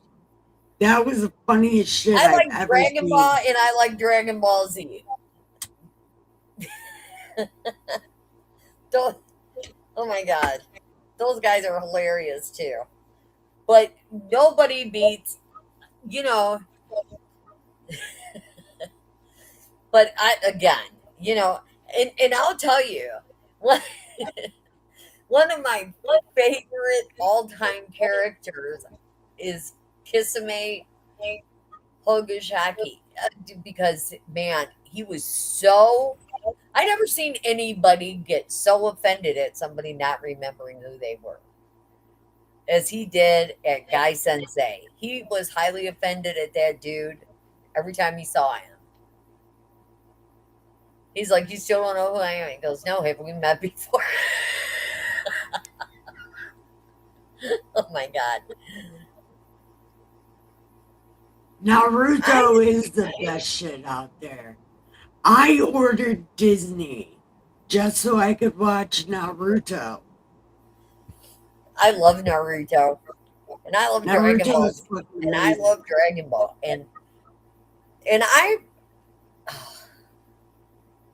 and okay, so and I like Doctor Stone. I don't care. Y'all can laugh at me if you want to. Doctor Stone is cool. I'm a nerd. I admit it. Full fledged nerd. Woohoo! I like all the scientific crap. Dr. Stone rocks. Don't care.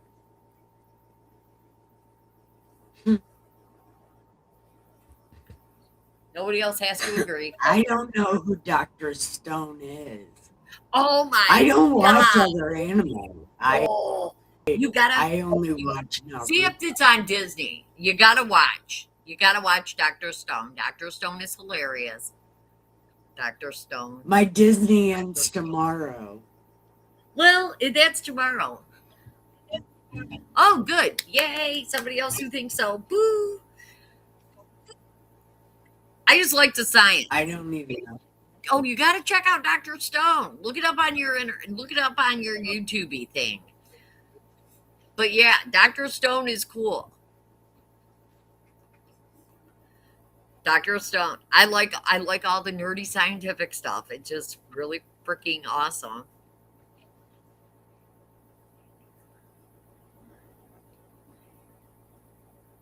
I don't watch all of it because all of it isn't good. But I do want to watch the Demon Slayer because everybody keeps telling me I need to watch Demon Slayer and because my son CJ likes it. And I got to watch something about Hero Academy. I got to watch that one too. Those are two that I still have to watch that I haven't watched yet. It's so lame. It doesn't. They have a dude, like, they ran out of superhero things. Because there's a guy made of tape. I was like, oh my god, I'm Well, so done with this. okay, I but watched you one can't say episode. that because think about Majin Buu. He was like a huge I marshmallow. don't know. Majin Buu. Come on, and Frieza from Dragon Ball. Oh, I've never seen it. Literally, Dragon Ball. I only watch Naruto.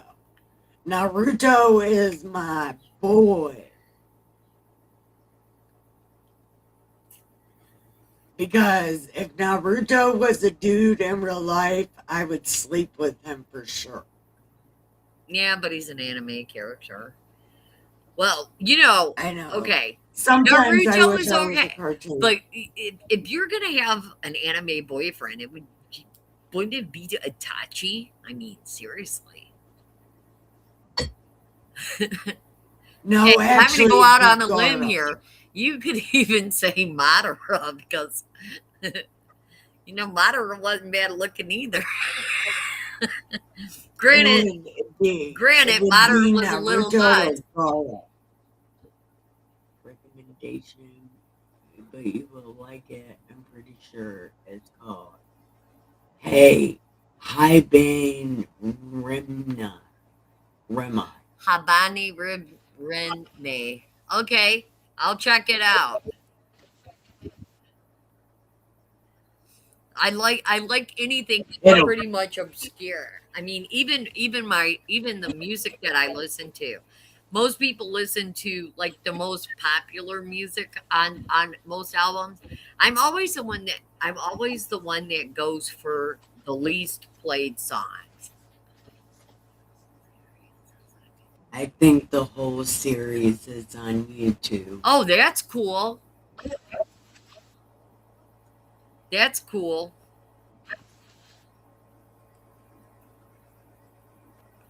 But yeah, I mean,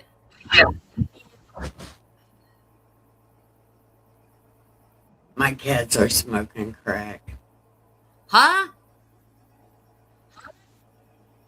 I said, "Oh, you didn't hear that? My cats in the back smoking crack." Oh, your cats. I thought you said your kids. I was like, are you No, what are you smoking? no, I was gonna say, roll, roll, roll your weed, roll it to the end. take a joke and start a joke and pass it to a friend. Yep, that's the rest of it.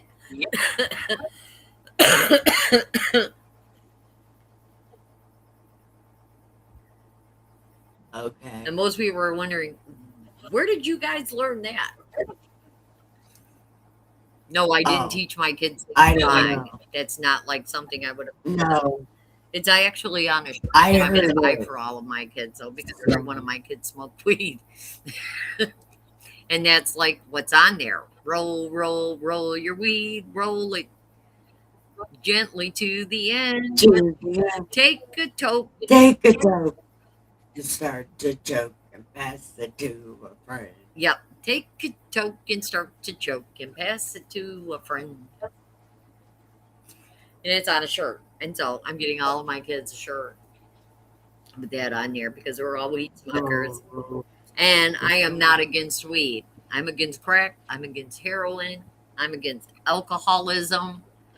Not alcohol itself, because alcohol itself is not bad. It's just when people abuse it, it's bad. Because some people can drink in moderation and drink responsibly, just not everybody. And I don't man, we are so and even ADD. I don't believe even God is against it, because they used wine in ceremonies and they used wine at weddings, and it's just it's something. It's not evil. It's just what people do that makes it evil. Again, it's intent.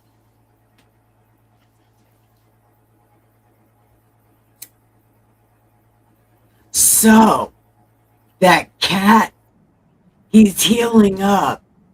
He's healing up so nicely. I don't know. No, you can't see him. But he's right over here, right over there. Mom, he really doesn't leave my side at all. Well, that's But good. It means he likes you. yeah, but when he was outside, he wouldn't even let me pet him. But now that he's been inside, he really doesn't leave my side at all. He's You know, always right around me.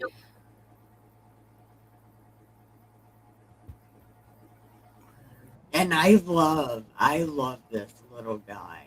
He's he's great. didn't you watch Bleach once, Nikki? Oh yeah, but then the series ended and then you couldn't see no more anything and it pissed me off and I Yeah, quit because it watching didn't it. end correctly, right? No. Yeah, that's what I thought. No, and Did it it? didn't say what happened. It just ended stupid. Yeah, that's why I never watched it. Because I remember you told me that. I was like, I'm not.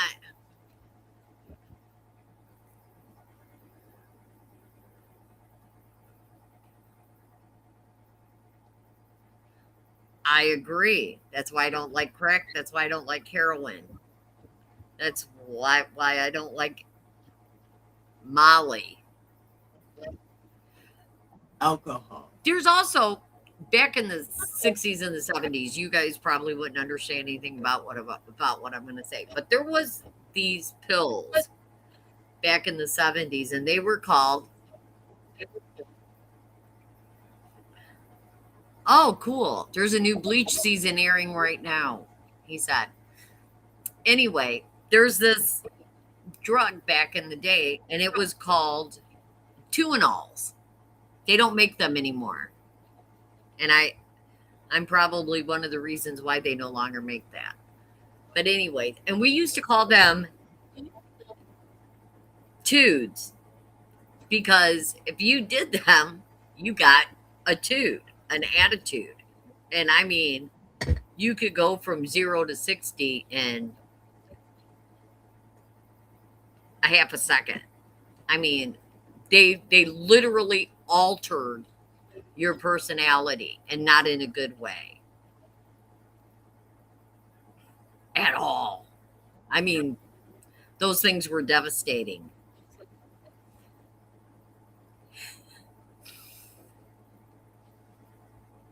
And Yeah. I absolutely love those things.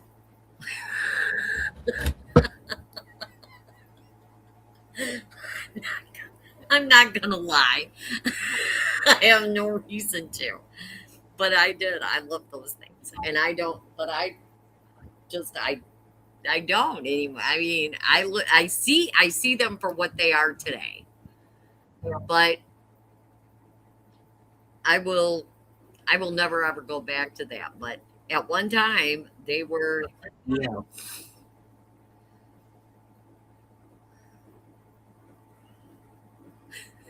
matter No, I was matter of fact, saying, I got yeah, a the funny way you story said. about those.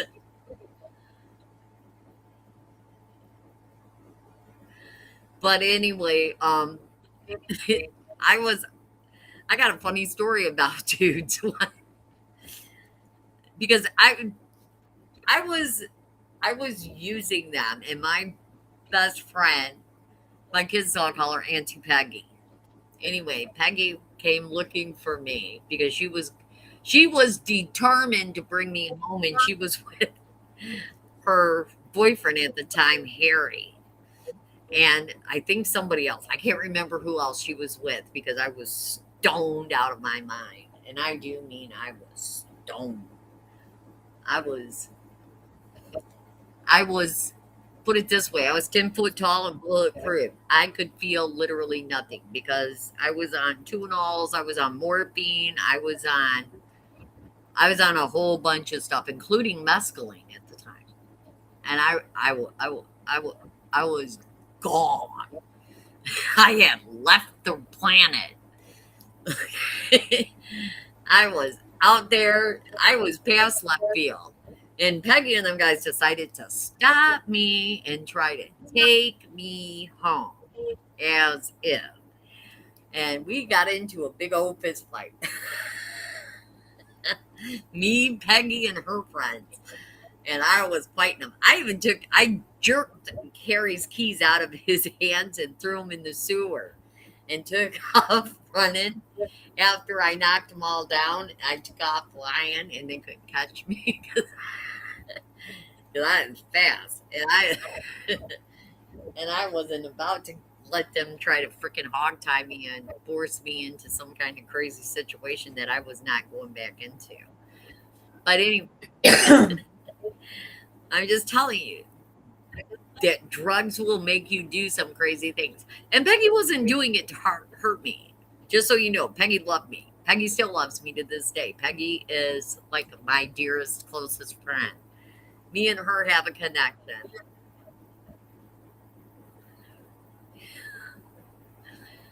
Yeah, but you can't rescue people that don't want to be rescued. That's kind of the story. This kind of what I'm telling you. Because, like I said, man, I fought them tooth and nail. I pushed one of them through a plate glass window. Okay, I wasn't. No, when I said no, I meant it. They just wasn't expecting what came afterwards. But I did end up getting help. And I still remember the fact that I had people that loved me enough to try to rescue me. and try to love me back into society. But you can't love somebody that's having a hard time loving themselves. And you can't force recovery on people who doesn't want it. They have to see that they need it. And sometimes they get lucky and they survive it. Other times they die. Because there's only three outcomes for addicts and alcoholics: the big house, the bug house, or the box. The three B's. That's what I always call it, the three B's. You get one of the three B's: the big house, the bug house, the box. Prison, crazy house, or death. But Yeah. they're just, you know, but yeah. So I know all about the chemicals. I know that the warning label isn't the only thing you got to worry about. And there's a reason that they call alcohol ignorance. Let's not, there's some things that alcohol produces in certain people with certain brain chemicals, abnormalities. It's just What'd you say? Nor what? abnormalities. Like Okay. Abby Normal from Young Frankenstein. Right. Abnormal. Okay. So, but yeah. So I mean, it's better if we pray for them and constantly let people, those types of people, know that we love them, that we're praying for them. Always show up, be visible.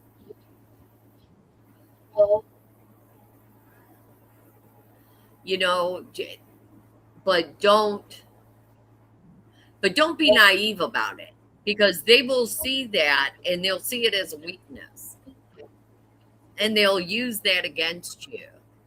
You got to be smart. You can love them, but you don't want to give those people Can't cash, give and you them don't want money. to let them loose in your home. You don't.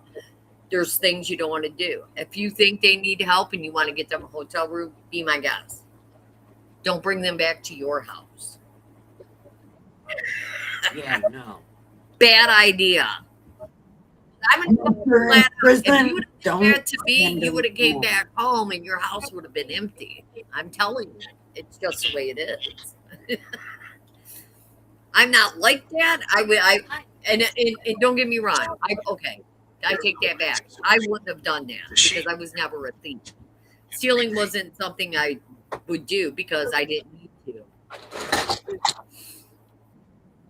Oh, I did. I would rob all sorts of But people. there are those out there that will. And some of them are willing to kill you Yep. to Yep. rob you if you come home and catch them. I'm just saying. Yeah. There's I had to forgive myself for robbing all those people because they wouldn't leave my mind at all. Because I'm telling you, I was terrible. Yep. One time I walked out of somebody's house with a safe wearing like fucking heels. Sure did. Gave it to my drug dealer. I stole from one drug dealer for another drug dealer. Yep.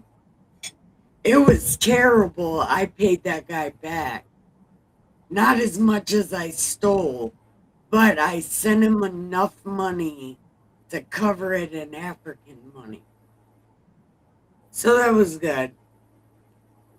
but there's Yep. there's Sure did. like I said, there's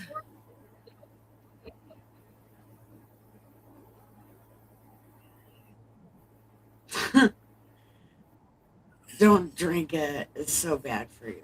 Well, I'm not immune. And Scotch and Yeah, Irish me neither. Irish whiskey, Irish bourbon. I No, love that stuff. he's saying he's Scottish, No, Irish, and no, he's German. saying Scotch, the liquor Scotch, Irish whiskey, and German beers, a German like Jägermeister. It's like water to him. It ain't like water to me, but I'll tell Okay. you what. Two fisted rose here. I was the type of person that'd walk into a bar, order two drinks, send the bartender back to make me two more, and by the time she got back, the first two she gave me was already gone, and I was taking the second two to the table I was going to, and nobody would be any wiser.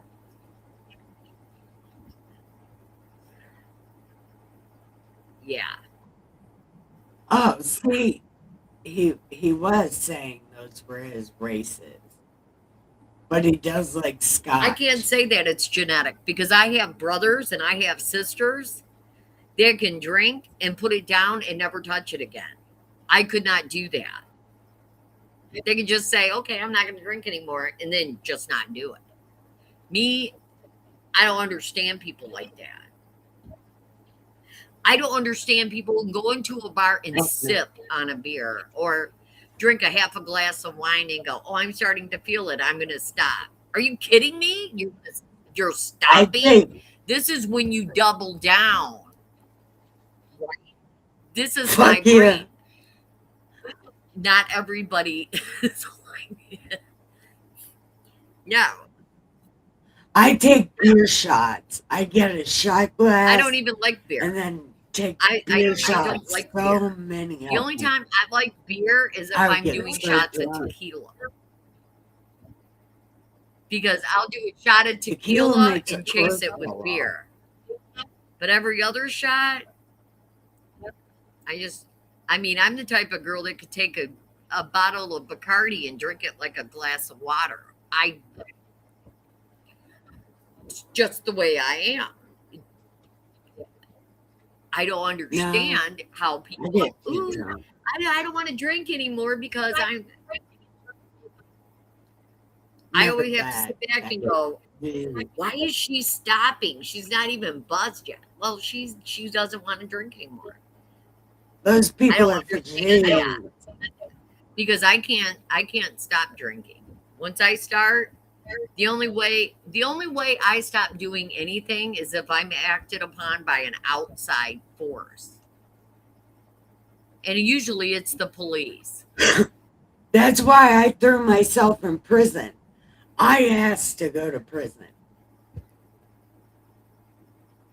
I'm the guy that's still awake after everybody passed out. I'm the Yeah, I first one to usually pass am out. too, but it's because I've used some kind of a chemical. And I'm waiting for everybody to pass out because there's wallets. Yep. But I'm done, okay? Because I just don't believe in any of that stuff anymore. I'm just telling you from my point of view as a recovering addict that this is how they act. This is what they think. This is how their minds work. And because I've been sober and clean for 19 years, I just want you to be aware that helping people is a great, great, great gift. And I applaud you. Just be wise because people like me who's been in recovery for 19 years, who know how the other side thinks, you have to know that their minds don't work like yours does. They don't There see was, compassion. They don't see compassion and kindness. They see a mark and something to exploit. but there was a guy where I was that would drive around with box of donuts and hand it out to all the girls that were working. and he wouldn't say anything. He would just go, "Here's a donut," and he'd go to his car and get a donut. Yeah. You could do things like that. Yeah. You know, I knew a guy who did the same thing. He would go get McDonald's double cheeseburgers and fries and give everybody a bag with a double cheeseburger or two double cheeseburgers and a fry in it. You know, I was the type of girl, I'd get money and I would always go to White Castles. I love White Castles because I could buy food, I could eat, and then I'd have money left over and I could go cop. It's just Yeah, that's the way my mind worked. It was just, you know, and but because don't never let there the was girls in the car. there was some dealers that were really really kind, and they were like, "Did you eat today? Because if you haven't eaten, we ain't selling you anything. Because we heard you ain't ate in 3 days." And I'm like, yeah, I ate. So I would have to go and I'd have to buy food before I went, and I could show them, look, see, White Castle bag, 2 cheeseburgers, a fry, and a pop, and then they would sell to me because they wanted to make sure I was eating, which I guess was a kindness in their own way. I still pray for those guys because I pray for drug dealers because they're addicted too. They're addicted to a lifestyle.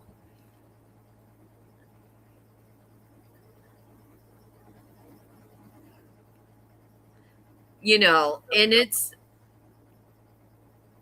you know, because they're addicted to a lifestyle, to the game, to the money, to all of those things because they don't they don't see what they're doing as bad. Yes. Well, it's not only behavioral, it's they're broken people. Re- they're living under this. Do unto others before they do it to you. They're Yeah. twisting a commandment. They're perverting, they're bastardizing a scripture from God, which is Word doing unto magic. others as you would have them do unto you.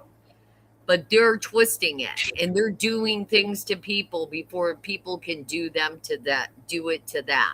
And it's probably because people have been abusing them their whole entire life or forcing them into situations that they couldn't control. And this is something they can control, they think. What do you mean what am I?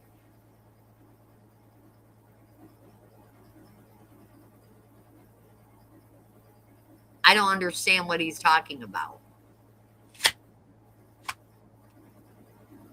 What kind of shape? I don't understand shape.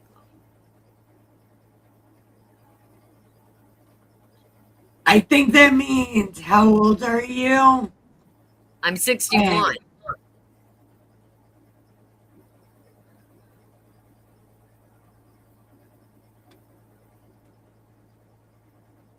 how are you? How does your shape fit into the puzzle? Well, everybody is born a certain way. Okay. I believe everybody is born with certain gifts, talents, and personalities. Everybody has a personality, everybody has a gift, everybody has a talent.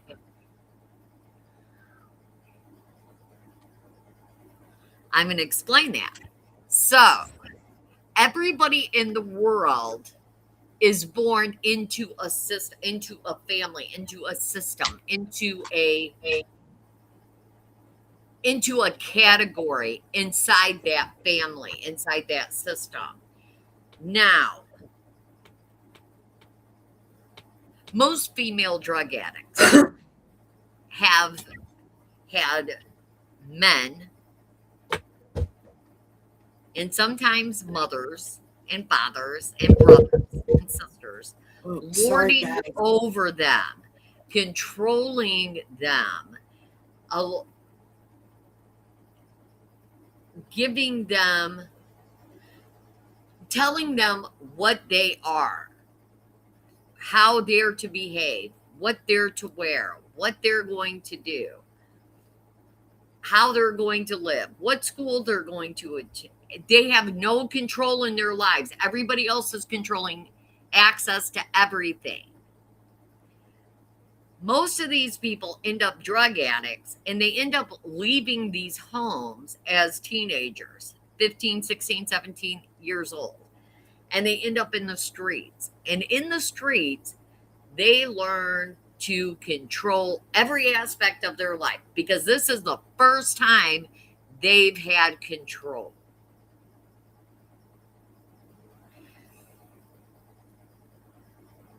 And they don't realize that they're not controlling anything.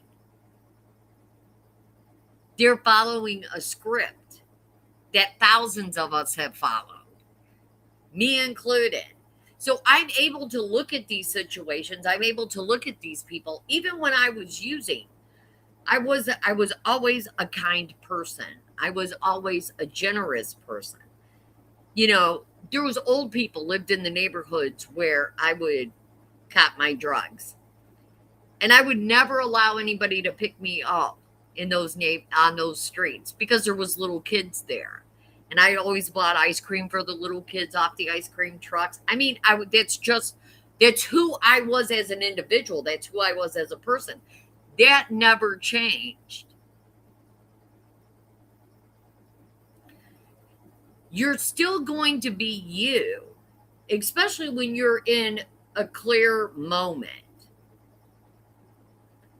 And if somebody tried to, run up on me when I was on these streets and trying to, you know, talk to me or whatever, I tell them, you want to talk to me, go around the corner and wait because you're not doing this here. There's little kids out here.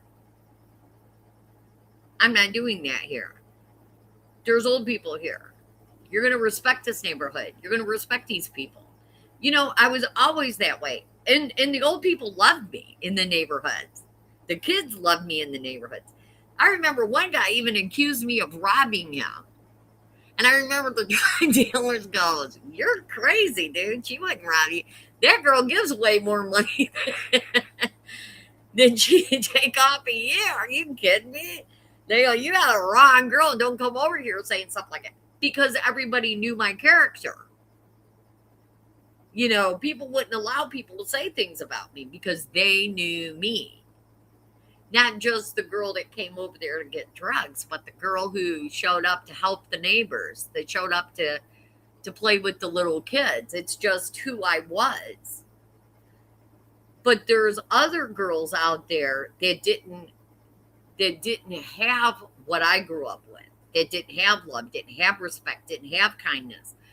So they were controlled. So their addiction was the one thing that they could control that nobody could tell them they couldn't do. They can control whose car they got into. They could control all of these different elements of their lives, even though their lives were completely out of control. It seemed like a source of control for them. And nobody could take that away from them, which is sad.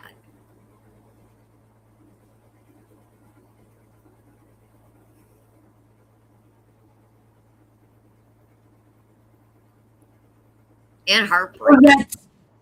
it interfaces with the world because that's how the world is. Everybody in the world would be that way if they had the same experiences. Look, I didn't have those experiences when I was a kid. My parents were great. Apparently, I had Right. something wrong with my brain that made me super spontaneous like But, that. And I had a so, fucking blast. And right. I And threw again, this, I when you have somebody trying to take everything from you, as a child and you grow up with, I'm never ever, when I get old enough, nobody's ever going to do this to me again. And that's something, that's a mantra that you tell yourself over and over and over and over again. Eventually, you act on that. And when you do, you, and don't get me wrong, because most of the families are going to sit back and they're going to go, we don't understand what happened. And they're being honest because they don't see that what they were doing was harming that person. They thought they were structuring and helping and loving, but what it was there was, you weren't giving her a, you weren't giving that person the opportunity to grow, to become who they were supposed to be. You were trying to dictate every aspect of their lives and put them inside this thing that you thought would be acceptable for them, even if it wasn't what they wanted themselves.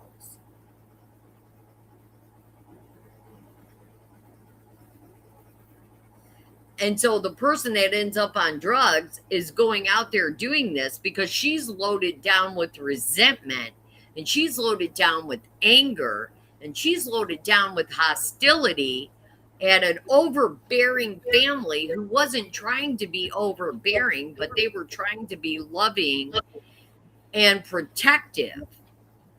I never had this experience.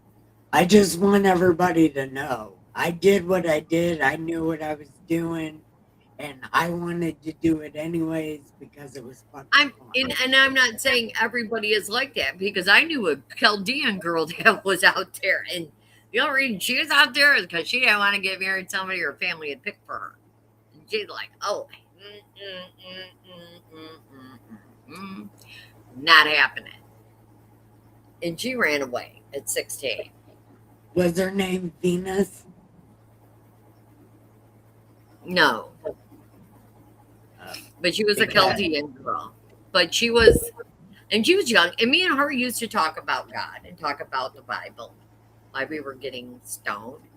And we would talk about Christ's love and his his ability to forgive and to heal and all of these things.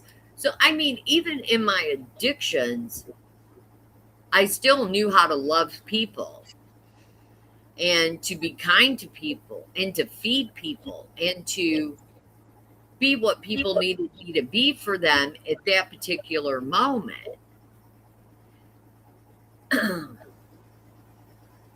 Because at the end of the day, you're still going to be you, and you're still going to have a heart, and you're still going to have emotions, and you're still going to have all these things.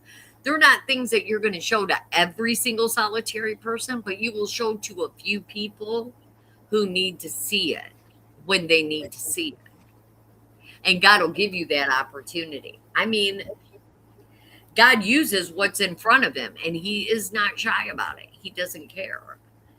But at the same time, while you're ministering to somebody else, you're also ministering to yourself. And that's eventually what pulled me back to go. That's eventually what pulled me back to God, was his ability to use me to communicate to others. It's amazing how God weaves tapestries that most people, when I see people out in the streets, I don't see them as lost. I see them as broken. I see them as the image of God in a broken state,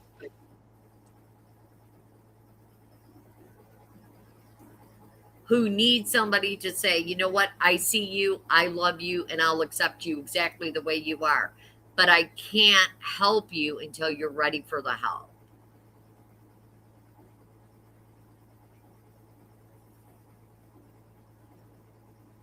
Because not everybody, again, not everybody out there wants help, and not everybody out there needs our help. Some of them are so angry and so bitter and so hateful that they love it and they're fine in it. And they're perfectly okay being exactly what they are. but not everybody out there is. Yeah, that was my problem. I loved it. But then I threw myself in prison after like a year or Everybody so. loves it in the beginning. It's the consequences that makes most people wake up. Until people face serious consequences, nobody really wakes up. All right. Mom, give me a But I second. have to I'm get gonna. off of here. I got other stuff to do. But I love Okay. you guys, and I will talk to everybody next Sunday. Same time, All same right. place. Are you hanging up? I am. I love you guys. See y'all soon. All right. Love you, Mom. Bye, honey. I shut it off. There she goes. There she goes. There she goes again. Walking through my head. And I just can't complain. This feeling that we made. Okay. Sorry for singing that to you. So, what does everybody think about my mom and my mom's story? And, like, what do y'all think? Hold on. Oh, let's see this. Love this chat. Really great stuff. Thank you. Yeah.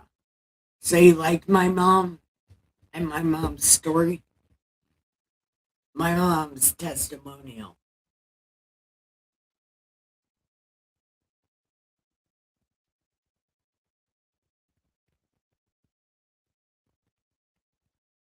Did everybody have a good time? Anybody learn anything? Did everybody enjoy themselves? Was it a good listen? I mean, eventually you're gonna have to chat with me, so why not now? Because I ask questions and nobody answers them. What am I supposed to do? It's a live stream. Story time was incredible. Your mom is wild, and the apple doesn't fall from the tree, huh? Well, yes. Well, no, actually, because my mom did all her shit when she was younger. I, I don't really know. I guess maybe it doesn't. But I only did it to have fun. My mom did it to kill pain. That is the bigger difference. Hello, everyone. Thank you all for showing up. And no problem, Mom. Get your name off the YouTube. I'm gonna get your name off the YouTube because you can't put your whole name on the YouTube. Well, because people think that's my last name.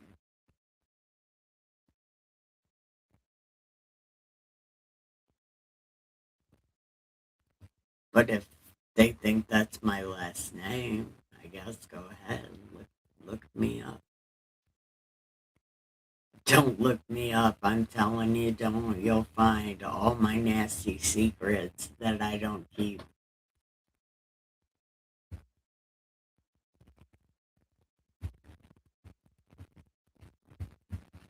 Um, I see you and your mom. Oh no, my whole family looks alike. My daughter looks exactly like me with my mom's eyes. Both my sons look like me. Only one of my sons is bigger and stronger than me. Well, both of them are bigger and stronger than me. But one of them's really skinny, and the other one is really big. Ah, yeah. But my daughter looks just like me with my mom's eyes. It's crazy. Or I think she has my mom's eyes. I don't remember what she looks like. I'll go see her later and remember what she looks like and tell y'all what she looks like. Because my daughter is really beautiful and really mean. Like, she is really fucking mean. A disappearance after story time. I think it goes further.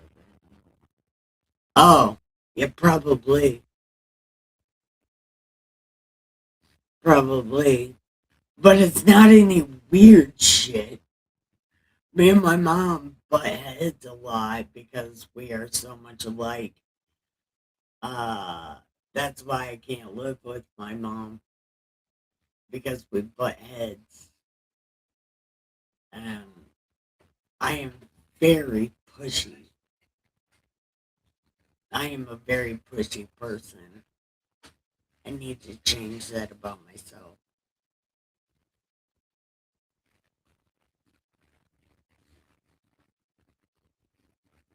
Um,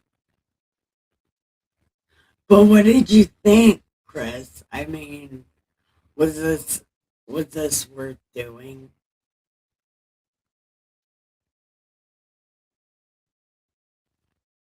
I should quit calling you by your name. I should just call you hello. Hello, bro.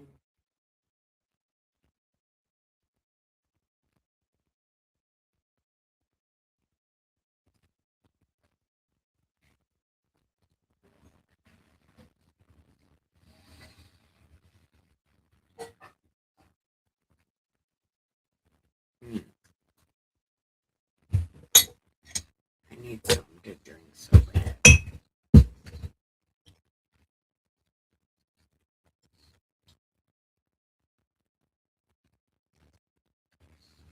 That's how it goes. I'm like that with my family too. It's really hard being a black sheep.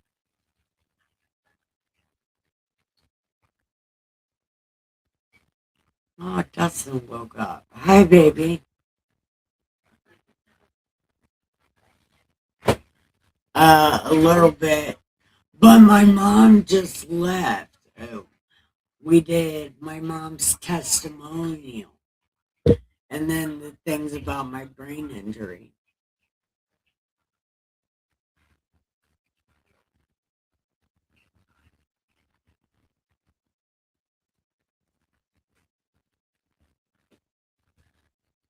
Have I changed a lot since my brain injury?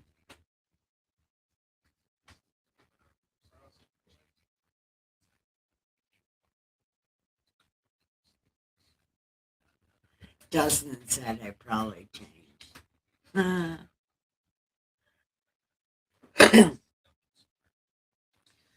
But he often tells me that I haven't really changed that much. I'm just more loud and more sporadic. Right? Oh, you're getting a little high. It's time to wake and bake, buddy.